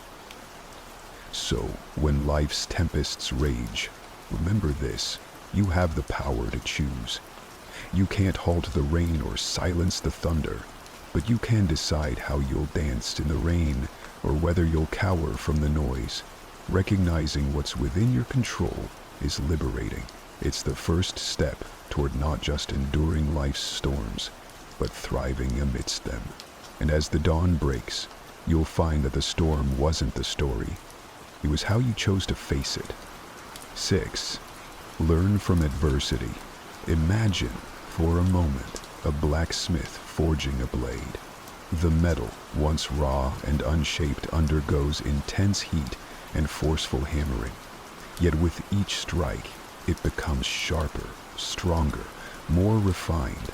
Similarly, life's adversities, though they may seem harsh and unyielding, have the potential to shape us, refine our character, and mold us into better versions of ourselves. Seneca, an ancient Stoic philosopher, once declared, "Difficulties strengthen the mind as labor does the body." These words, though centuries old, resonate with timeless truth. Challenges, setbacks, and hardships aren't mere obstacles in our path. They are opportunities. Opportunities to grow, to learn, and to discover strengths we never knew we possessed. Every trial we face is a lesson in disguise, waiting to be unraveled. Embracing adversity doesn't mean seeking out hardships or reveling in pain. It means recognizing the inherent value in our struggles. It's about shifting our perspective, from seeing challenges as burdens to viewing them as stepping stones toward wisdom and growth. So, when you find yourself amidst life's fiery trials, remember the blacksmith and his blade. Understand that with the right mindset, adversity can be the very force that shapes you into a masterpiece. 7. Seek wisdom. Wisdom isn't a gift bestowed upon a chosen few. It's a treasure, often hidden in plain sight, waiting for those with the courage and determination to seek it out. The very fact that you've journeyed this far, delving into these lessons, is a testament to your genuine pursuit of wisdom. Your commitment is commendable, and it's a clear sign that you're on the right path. The ancient Stoic philosopher Seneca once remarked, "As long as you live, keep learning how to live." This isn't merely a call to gather knowledge, but an invitation to seek deeper understanding, to question, to reflect, and to grow. True wisdom isn't about knowing all the answers. It's about asking the right questions and having the humility to learn from both successes and failures. Actively seeking wisdom requires an open heart and a curious mind. It's about listening more than speaking, observing more than showing, and understanding that every person you meet, every experience you encounter, holds a lesson. Wisdom isn't a destination, it's a journey that enriches the soul, sharpens the mind, and broadens the horizon. So, as you continue on this path, remember to cherish every step, every insight, and every revelation. For in the quest for wisdom, the journey itself is the greatest reward. 8. Cultivate compassion. Have you ever paused to consider the battles others might be fighting, hidden behind their smiles or silent gazes? Our journey through life is unique, filled with its own set of challenges and joys. Yet amidst our personal struggles, there lies an opportunity, a golden thread that can weave us closer to others. The act of compassion. Marcus Aurelius once said, "What injures the hive, injures the bee." This sentiment, though simple, carries profound depth. When we extend kindness, understanding, and empathy toward others, we're not just aiding them, we're nurturing the collective human spirit. Compassion isn't just about feeling pity or sorrow for someone's misfortunes. It's about understanding their pain as if it were your own, and taking steps, however small, to alleviate it. Cultivating compassion requires a conscious effort. It's about listening more than speaking, feeling more than judging, and acting more than merely observing. In a world that often feels divided, compassion serves as a bridge, connecting hearts and mending wounds. By embracing this virtue, we not only uplift others, but also find a deeper sense of purpose and fulfillment in our own lives. After all, in the grand tapestry of existence, our threads are interwoven. When we choose compassion, we're choosing a richer, more harmonious design for all. These 8 Stoic lessons will fortify your resilience, serenity, and determination during challenging times. By embracing them consistently, you'll be equipped to lead a virtuous and content life amidst the chaos and unpredictability of the world. But don't just take my word for it. Put these lessons into practice and witness the transformative results. If you found this video valuable, please give it a thumbs up. Share it with your friends and comment below with "I will keep going" or "I never give up" to signify your dedication to these teachings.